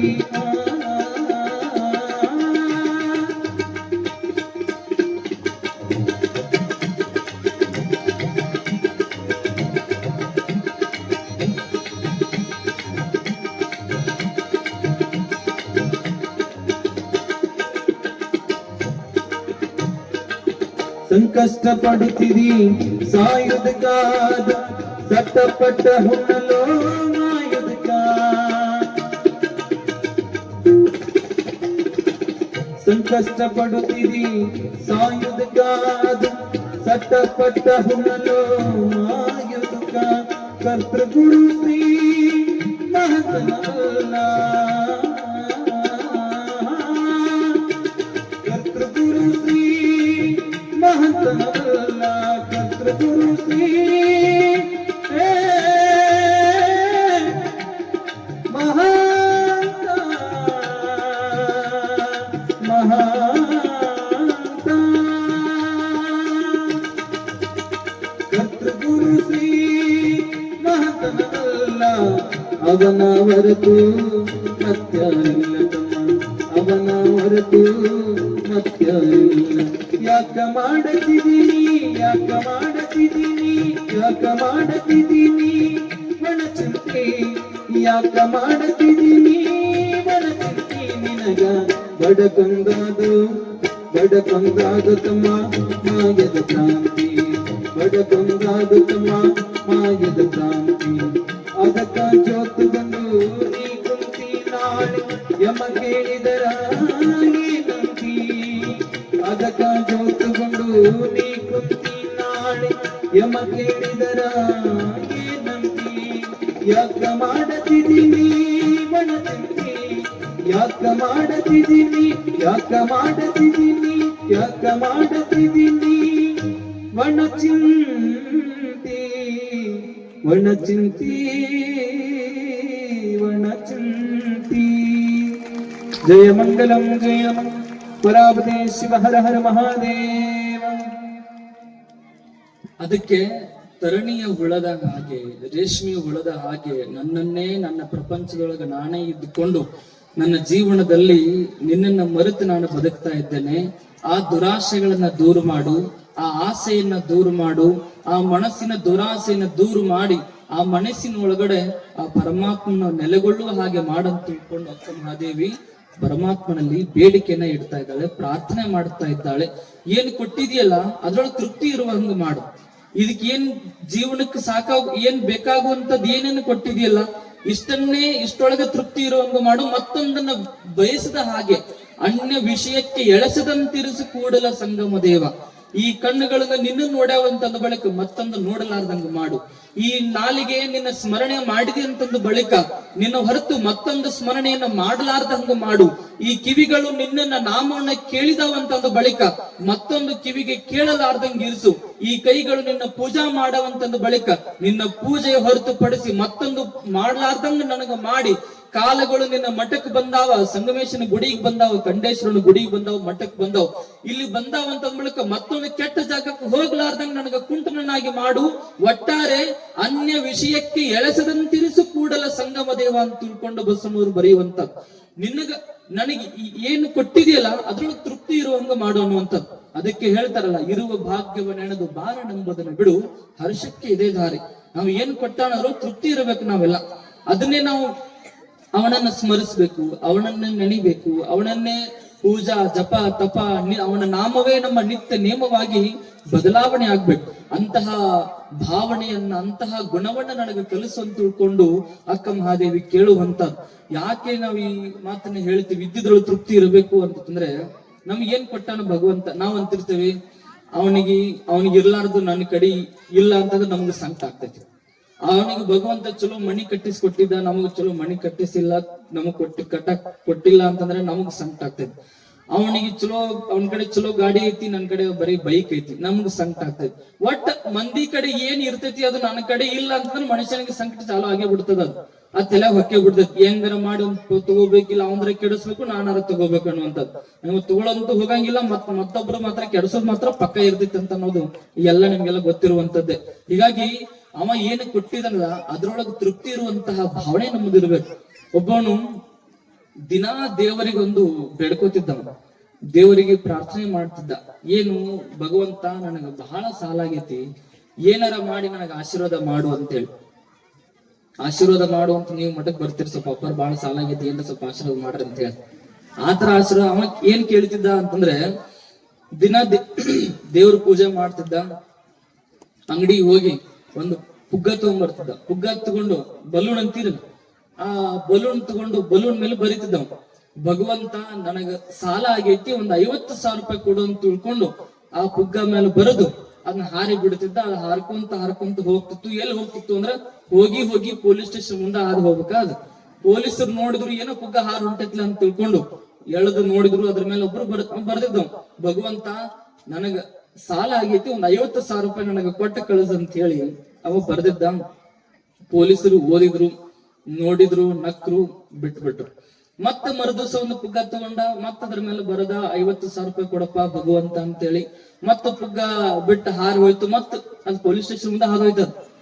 ಹೋಗಿ ಅಲ್ಲೇ ಹೋಗ್ಬೇಕಾದ್ರ ಅದ್ರ ಹಣೆ ಬರಕ್ ಮತ್ತ ಅವ್ರು ತಗೊಂಡ್ರು, ನೋಡಿದ್ರು, ಓದಿದ್ರು, ನಕ್ಕು, ಬಿಟ್ರು. ಮತ್ತ ಮರುದಿವಸ ಒಂದು ಬರದ. ಹಿಂಗೆ 4-5 ದಿನ ತನಕ ಅವನ ಪುಗ್ಗ ಮೇಲೆ ಭಗವಂತ ನನಗ ಸಾಲ ಆಗೈತಿ, ನಾ ಬಹಳ ಕಷ್ಟದಾಗಿದ್ದೇನಿ, ನನಗೊಂದ್ 50,000 ರೂಪಾಯಿ ಕೊಡು ಅಂತ ತಿಳ್ಕೊಂಡು ಅವ ದಿನ ಬರೆದು ಹಾಕತ್ತಿದ್ದ. ಪೊಲೀಸರು ನೋಡಿದ್ರು, ಪಾಪ ಯಾರೋ ಅದ್ರ ಕೆಳಗೆ ಅಡ್ರೆಸ್ ಬರೆದಿದ್ದ, ಈ ಅಡ್ರೆಸ್ಗೆ ಕಳಿಸ್ಕೊಡಪ್ಪ ಅಂತೇಳಿ ಪುಗ್ಗ ಮೇಲೆ.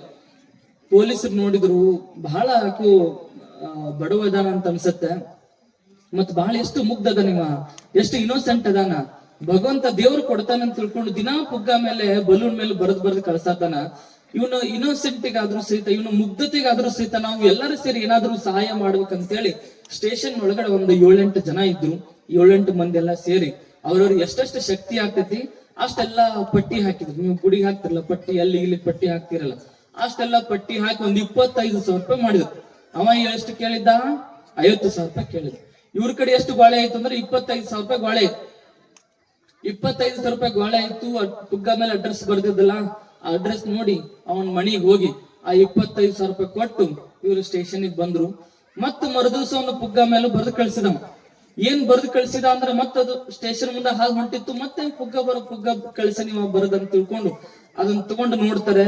ಅದ್ರ ಮೇಲೆ ಏನ್ ಬರ್ದಿದ್ದ ಅಂದ್ರೆ, ಈ ಸರಿ ಭಗವಂತ ನೀನು 50,000 ನೀ ಕಳಿಸಿರುವಂತಹ ದುಡ್ಡು 25,000 ರೂಪಾಯಿ ಬಂದು ಮುಟ್ಟೈತಿ, ಆದ್ರೆ ನೀ ಅದನ್ನ ಪೊಲೀಸರ ಹಂತಲ್ಲಿ ಅವ್ರ ಕಡೆಯಿಂದ ಕಳಿಸಬಾರ್ದಾಗಿತ್ತು. ಯಾಕಂದ್ರೆ 25,000 ರೂಪಾಯಿ ಮುರ್ಕೊಂಡು 25,000 ರೂಪಾಯಿ ಅಷ್ಟ ನಮಗ್ ಕೊಟ್ಟಾರಂತ ಅವ ಬರೆದು ಕಳ್ಸಿದವ. ಸಿಕ್ಕೈತಿ 25,000 ರೂಪಾಯಿ, ತೃಪ್ತಿನೇ ಇರ್ಬೇಕಿಲ್ಲೋ, ಆದ್ರೂ ಇನ್ನೂ ಸ್ವಲ್ಪ ಬೇಕಂತ ತಿಳ್ಕೊಂಡು ಆಶೆ ಮಾಡಿ ಬರೆದು ಕಳ್ಸಿದ. ಪೊಲೀಸರು ಬಡ ಮನೆಗೆ ಹೋಗಿ ಮಗನ್ ಒದ್ದು ಹೇಳ್ಕೊಂಡು 25,000 ರೂಪಾಯಿ ಕಳಿಸಿ ಮತ್ತೆ ಮನೆಗೆ ಕಳಿಸ್ಬಿಟ್ರು. ಅಂದ್ರೆ ಮನುಷ್ಯನಿಗೆ ಎಷ್ಟು ಆಸೆ ಅಂತಂದ್ರೆ ಎಷ್ಟು ನಮಗ್ ಸಿಕ್ಕೇತಿ ಅದ್ರ ತೃಪ್ತಿಯ ಭಾವನೆ ನಮಗೆಲ್ಲ ಇರಬೇಕು. ಇರುವ ಭಾಗ್ಯವನ್ನೆನ್ನೋದು ಭಾರ ನಂಬುದನ್ನು ಬಿಡು. ಸಿಕ್ಕೇತಿ 25,000 ರೂಪಾಯಿ, ಅದ್ರೊಳಗೆ ಖುಷಿ ಇರ್ಬೇಕು, ಅದ್ರೊಳಗೆ ಸಂತೋಷ ಪಡ್ಬೇಕು. ಇರಾಕೊಂದ್ ಮಣಿ ಐತಿ, ಸಂತೋಷ ಪಡ್ಬೇಕು. ದೊಡ್ಡ ದೊಡ್ಡವ್ರ ಮಣಿ ಬಂಗ್ಲೆ ನೋಡಿ ನಾವೆಲ್ಲ ಮನಸ್ಸೊಳಗಡೆ ಮತ್ಸರ ಭಾವನೆ ಇಟ್ಕೊಳಕ್ ಹೋಗ್ಬಾರ್ದು. ಒಬ್ಬ ಭಿಕ್ಷುಕ ದಿನ ಭಿಕ್ಷೆ ಬೇಡ್ತಾ ಇದ್ದ. ಒಬ್ಬರ ಶ್ರೀಮಂತರ ಮನೆಯ ಮುಂದಗಡೆ ಹೋಗಿ ಭಿಕ್ಷಾ ಬೇಡಿದ. ಬಹಳ ದೊಡ್ಡ ಮಣಿ ಇತ್ತು, ಅರಮನೆಯಂತಹ ಮನೆ ಬಂಗಲೆ ಇತ್ತು. ಮಣಿ ಮುಂದು ಸುಮಾರು ಒಂದು 10-20 ಗಾಡಿಗಳಿದ್ದು. ಇವ ಮನೆಯ ಮಾಲೀಕ ಮನೆಯ ಮುಂದಿರುವಂತದ್ದು ಗಾರ್ಡನ್ ಒಳಗಡೆ ಒಂದು ಕುರ್ಚಿ ಹಾಕೊಂಡು, ಕಣ್ಣಿಗೊಂದು ಕಪ್ಪು ಚಸ್ಮಾ ಹಾಕೊಂಡು, ಕಪ್ಪು ಕನ್ನಡಕ ಹಾಕೊಂಡು ಕುಂತಿದ್ದ. ಮಗ್ಳು ಬಕ್ಕಿ ಹೆಂಡತಿದ್ಲು, ಅವ್ರ ಮಗ್ಳು 2 ಮಕ್ಕಳಿದ್ರು. ಬಿಸಿಲು ಕಾಸ್ಕೊಂತ ಕುಂತಿದ್ದ. ಭಿಕ್ಷಕ ಹೋಗಿ ಮನೆ ಮುಂದೆ ಹೋಗಿ, ಯಜಮಾನ್ರೇ ನನಗೆ ಭಿಕ್ಷಾ ನೀಡ್ರಿ ಅಂತ ಕೇಳ್ದ. ಆಮೇಲೆ ಅವನು ಮನಿ, ಕಾರು, ಅಂತಸ್ತು, ಶ್ರೀಮಂತಿಕೆ ಎಲ್ಲಾ ನೋಡಿ ಅವ ಯಜಮಾನ್ರಿಗೆ ಏನ್ ಅನ್ಬೇಕು ಅಂತಂದ್ರೆ, ಯಜಮಾನ್ರೇ ನೀವು ಬಹಳ ಭಾಗ್ಯಶಾಲಿಗಳಿದ್ದೀರಿ. ಭಗವಂತ ನಿಮ್ಗೆಲ್ಲ ಏನೆಲ್ಲ ಅನುಗ್ರಹ ಮಾಡಿದಾನೆ, ಏನೆಲ್ಲ ಕೊಟ್ಟಿದ್ದಾನೆ. ನಿಮ್ಗೆ ದೊಡ್ಡ ಅರಮನೆ ಅಂತ ಅರಮನೆ ಕೊಟ್ಟಿದ್ದಾನೆ. ನನಗೊಂದ್ ಇಂಚ್ ಜಾಗ ಸಹಿತ ಕೊಟ್ಟಿಲ್ಲ ದೇವ್ರು. ನಿಮಗೆ ತಿರುಗಾಡ್ಲಿಕ್ಕೆ ಓಡಾಡ್ಲಿಕ್ಕೆ ಸುಮಾರು 10-20 ಚಲೋ ಗಾಡಿ ಕೊಟ್ಟಾನ. ನನಗೆ ಕಾಲೊಳಗೆ ಹರಿದ ಚಪ್ಪಲಿ ಸಹಿತ ನನಗೆ ಕೊಟ್ಟಿಲ್ಲ. ನಿಮ್ಗೆ ಹಾಕೊಳ್ಳಕ್ ಚಲೋ ಕೋಟು, ಸೂಟ್, ಬೂಟು ಎಲ್ಲ ಸಹಿತ ಭಗವಂತ ಕೊಟ್ಟಿದ್ದಾನೆ. ನನಗೆ ಚಂದ ಅರಬಿ ಸಹಿತ ಭಗವಂತ ಕೊಟ್ಟಿಲ್ಲ. ಚಲೋ ಮಕ್ಕಳನ್ನ ಕೊಟ್ಟಾನ, ಚಲೋ ಹೆಂಡತಿ ಕೊಟ್ಟಾನ. ನನಗೆ ಹೆಂಡತಿನೇ ಇಲ್ಲ ಅಂದ್ರೆ ಮಕ್ಕಳು ಎಲ್ಲಿಂದ ಬರಬೇಕು? ನನಗೆ ಯಾರೂ ಸಹಿತ ಇಲ್ಲ. ನಿಜವಾಗಿಯೂ ನೀವೇ ಭಾಗ್ಯಶಾಲಿಗಳನ್ನು ತಿಳ್ಕೊಂಡು ಮಣಿಯೊಳಗಿರ್ತಕ್ಕಂಥ ಯಜಮಾನನಿಗೆ ಕೂಗಿ ಹೇಳಕತ್ತಿದ್ದ. ಅವ ಯಜಮಾನ ಎದ್ದು ನಿಂತು, ಹೌದಪ್ಪ, ನಾನು ಬಹಳ ಭಾಗ್ಯಶಾಲಿ ಇದ್ದೇನೆ, ನಾನು ಬಹಳ ಅದೃಷ್ಟಶಾಲಿ ಇದ್ದೇನೆ. ದೇವರು ನನಗೆ ಬಹಳ ಅನುಗ್ರಹ ಮಾಡಿದಾನೆ, ಬಹಳ ಎಲ್ಲ ಕೊಟ್ಟಿದ್ದಾನೆ. ಆದ್ರೆ ನನಗೆ ಕೊಡಲಾರ್ದಂತ ಒಂದನ್ನು ಮಾತ್ರ ನಿನಗೆ ಬಹಳ ಕೊಟ್ಟಾನ ಅಂತೇಳಿ ಯಜಮಾನ ಅಂದ. ಭಿಕ್ಷುಕ್ ಅಂತಾನೆ, ಏನ್ ಕೊಟ್ಟಾನ್ರಿ ನನಗೆ? ಅರಮನೆ ಐತ್ಯಾ, ಗಾಡಿ ಐತ್ಯಾ, ಏನ್ ಬೈಕ್ ಐತಾ, ಸೈಕಲ್ ಐತಾ, ಏನು ಚಲೋ ಬಟ್ಟೆ ಅದಾವ, ಚಲೋ ತಾಟ್ ಐತೆ, ಅದು ಜರ್ಮನ್ ತಾಟ್ ಐತಿ, ಏನ್ ಕೊಟ್ಟಾನ? ಇಲ್ಲಪ್ಪ, ನನಗ ಕೊಡ್ಲಾರ್ದಂತ ಅದು ವಿಶೇಷವಾದದ್ದನ್ನ ನಿನಗೊಂದು ಕೊಟ್ಟಾನ ಭಗವಂತ ಅಂತ ತಿಳ್ಕೊಂಡು ಯಜಮಾನ ಎದ್ದು ನಿಂತು ಹೇಳಿದ. ಏನು ಕೊಟ್ಟಾನ್ರಿ ಅಂತ ತಿಳ್ಕೊಂಡು ಭಿಕ್ಷುಕ ಯಜಮಾನಿಗೆ ಕೇಳಿದಾಗ, ಯಜಮಾನ ಎದ್ದು ನಿಂತು ಕಣ್ಣಿಗೆ ಹಾಕಿರ್ತಕ್ಕಂತಹ ಕನ್ನಡಕ ತೆಗೆದು ಹೇಳ್ತಾನೆ, ನಾನು ಈ ಎಲ್ಲ ಜಗತ್ತು ಶ್ರೀಮಂತಿಕೆನ ನೋಡ್ಲಾರ್ದಂಗ ನನಗೆ ಕುರುಡನನ್ನಾಗಿ ಮಾಡಿಟ್ಟ, ನಿನಗೆ ಕಣ್ಣುಗಳನ್ನ ಕೊಟ್ಟಲ್ಲ, ನನಗಿಂತ ದೊಡ್ಡ ಶ್ರೀಮಂತ ನೀನೇ ಅಂತ ತಿಳ್ಕೊಂಡು ಭಿಕ್ಷುಕನಿಗೆ ಅವ ಯಜಮಾನ ಹೇಳಿದ. ಮತ್ತು ಮುಂದುವರೆದು ಹೇಳ್ತಾನೆ, ನನಗೇನ್ ಎಲ್ಲ ದೇವರೆಲ್ಲ ಕೊಟ್ಟಲ್ಲ, ಈ ಅರಮನೆ, ಬಂಗ್ಲೆ, ಕಾರು, ಈ ಶ್ರೀಮಂತಿಕೆ, ಆಸ್ತಿ, ಅಂತಸ್ತು ಇದೆಲ್ಲ ನಿನಗೆ ಕೊಡ್ತೀನಿ. ನಿನಗೆ ದೇವ್ರು ಕೊಟ್ಟಿರುವಂತ 2 ಕಣ್ಣು ನನಗೆ ಕೊಡಕ್ ಆಗ್ತೈತೀನಿ ಅಂತ ಕೇಳ್ದ ಭಿಕ್ಷುಕನಿಗೆ ರಾಜ, ಯಜಮಾನ.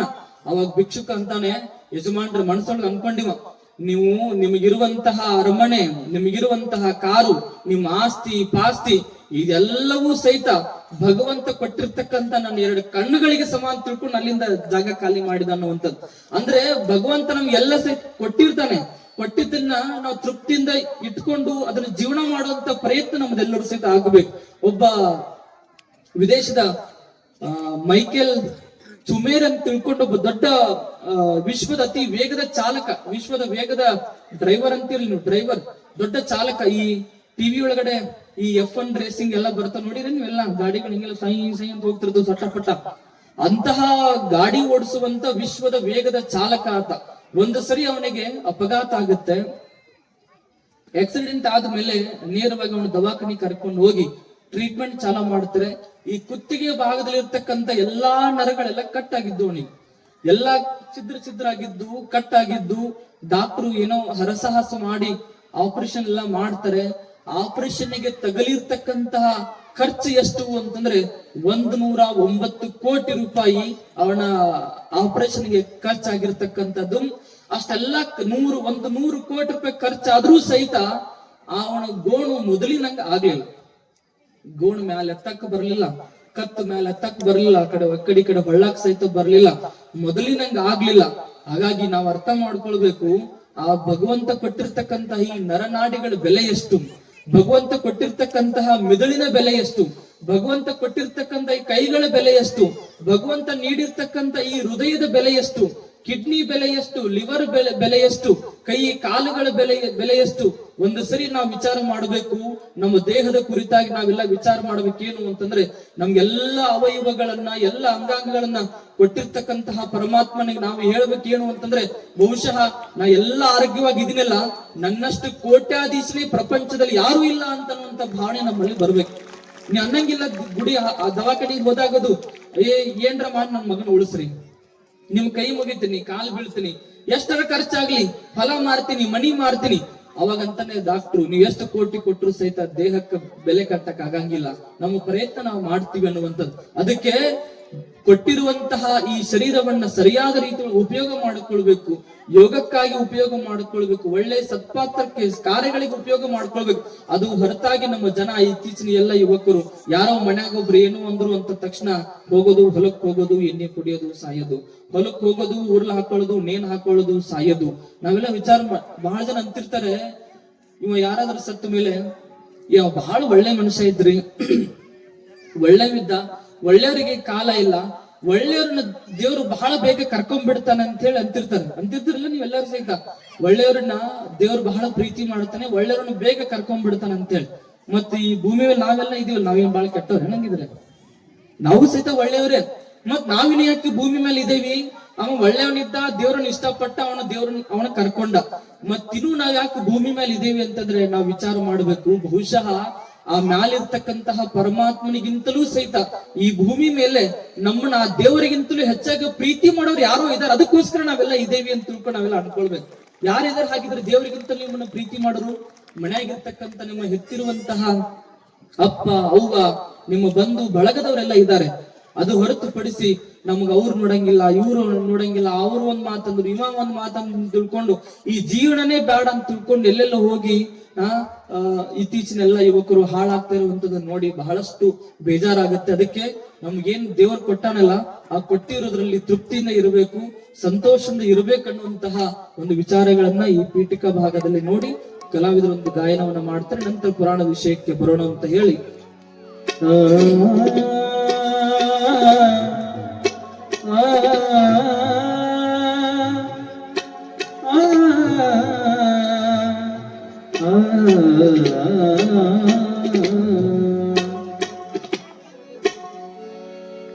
ಯಾರವನ ಯಾರವನೇ ಮೆಚ್ಚಿಕೊಂತೆ ಸುಳ್ಳೇನಿಲ್ಲ ತಮ್ಮ, ನಾನು ನನ್ನದು ಎನ್ನತೆಯಲ್ಲ, ನೀ ಹೋಗುವುದು ಗೊತ್ತೇ ಇಲ್ಲ.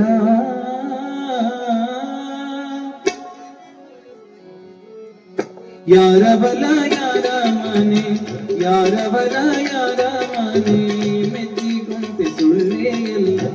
ಯಾರವಲ ಯಾರ ಮನೆ ಮೆಚ್ಚಿಕೊಂತೆ ಸುಳ್ಳೇ ಇಲ್ಲ.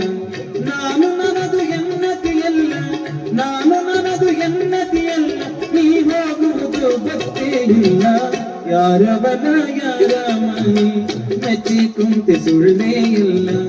ಯಾರವಲ ಯಾರ ಮನೆ ಮೆಚ್ಚಿಕೊಂತೆ ಸುಳ್ಳೇ ಇಲ್ಲ.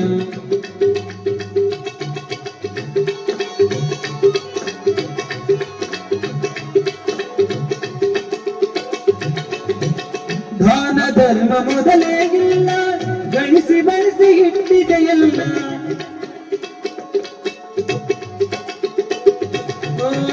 ದಾನ ಧರ್ಮ ಮೊದಲೇ ಇಲ್ಲ, ಗಳಿಸಿ ಬಳಸಿ ಇಟ್ಟಿದೆಯಲ್ಲ.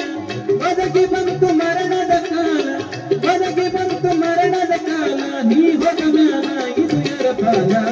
ಯಾರ ಬಲ ಯಾರ ಮನೆ ಮೆಚ್ಚಿಕೊಂತೆ ಸುಳ್ಳೇ ಇಲ್ಲ. ಯಾರ ಬಲ ಯಾರ ಮನೆ ಮೆಚ್ಚಿಕೊಂತೆ ಸುಳ್ಳೇ ಇಲ್ಲ.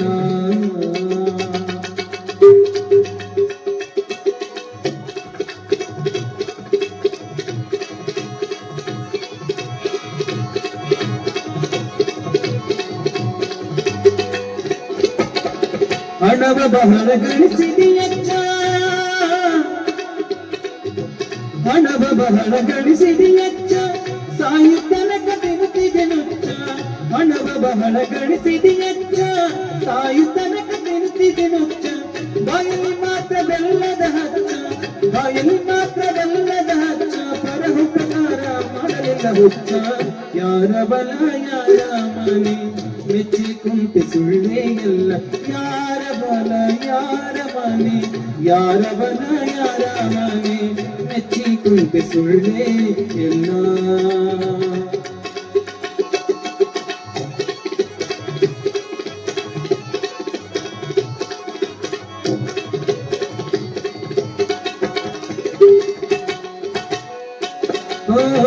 ಹುಟ್ಟಿದವರು ಉಳಿಯುವುದಿಲ್ಲ ತಿರುಗಿ ತಿರುಗಿ ಬರುವುದೇ ಇಲ್ಲ ತಮ್ಮ ತಮ್ಮ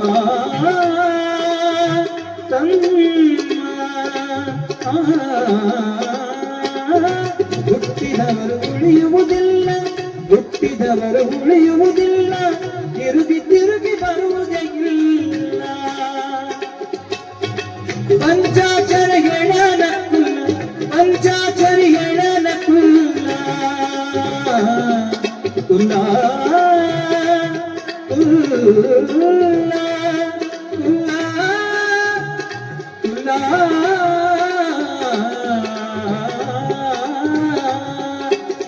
ಪಂಚಾಚರಿ ಎಳನ ಕುಲ್ಲ ಪಂಚಾಚರಿ ಎಳನ ಕುಲ್ಲ ಗುರು ಮರೆತಾರೆ ಗತಿಯಾರಿಲ್ಲ ಯಾರ ಬಲ ಯಾರ ಮನೆ ಮೆಚ್ಚಿ ಕುಂತೆ ಸುಳ್ಳೇಗಿಲ್ಲ ಯಾರ ಬಲ ಯಾರ ಮನೆ ಮೆಚ್ಚಿ ಕುಂತೆ ಸುಳ್ಳೇಗಿಲ್ಲ ನಾನು ನರದು ಎನ್ನತಿಯಲ್ಲ ನಾನು ನರದು ಎನ್ನತಿಯಲ್ಲ ನೀ ಹೋಗುವುದು ಗೊತ್ತೇ ಇಲ್ಲ ಯಾರ ಬಲ ಯಾರ ಮನೆ ಮೆಚ್ಚಿ ಕುಂತೆ ಸುಳ್ಳೇಗಿಲ್ಲ ಯಾರ ಬಲ ಯಾರ ಮನೆ ಯಾರ ಬಲ ಯಾರ ಮನೆ ಮೆಚ್ಚಿ ಕುಂತೆ ಸುಳ್ಳೇ ಇಲ್ಲ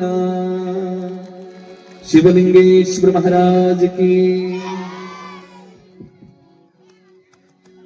ಬಹಳ ಸುಂದರವಾಗಿ ಗವಾಯಿಗಳವರು ಒಂದು ಗಾಯನವನ್ನ ಮಾಡಿದ್ರು.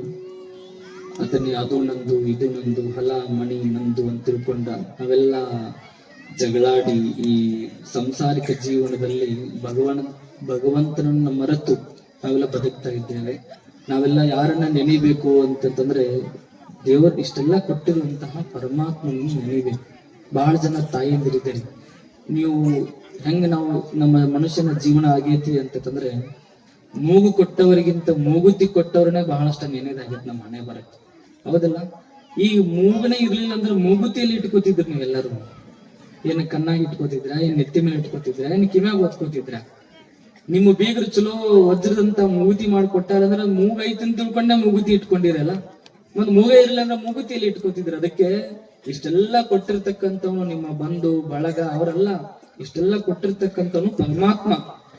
ಅವನನ್ನ ನೆನೆಬೇಕೆ ಹೊರತಾಗಿ ಅದು ಬಿಟ್ಟು ಈ ಹೊಲ ನಂದು ಅದು ನಂದು ಈ ನಮಗ್ ಬಂದ್ ಅಂತಿರ್ತಾರೆ ಈ ಮಣಿ ನಾನು ನೋಡಿರ್ತಾರೆ 3 ಅಂತಸ್ತಿನ ಮಣಿ ಕಟ್ಸಿನಿ. ಎಲ್ಲೈತಿ ನಿನ್ನ ಮಣಿ? ಮನೆ ಕಟ್ಟುವ ಮನುಜನೆ ನೀನಿಲ್ಲದಾಗ ಕಟ್ಟುವರೊಂದು ಮನೆ.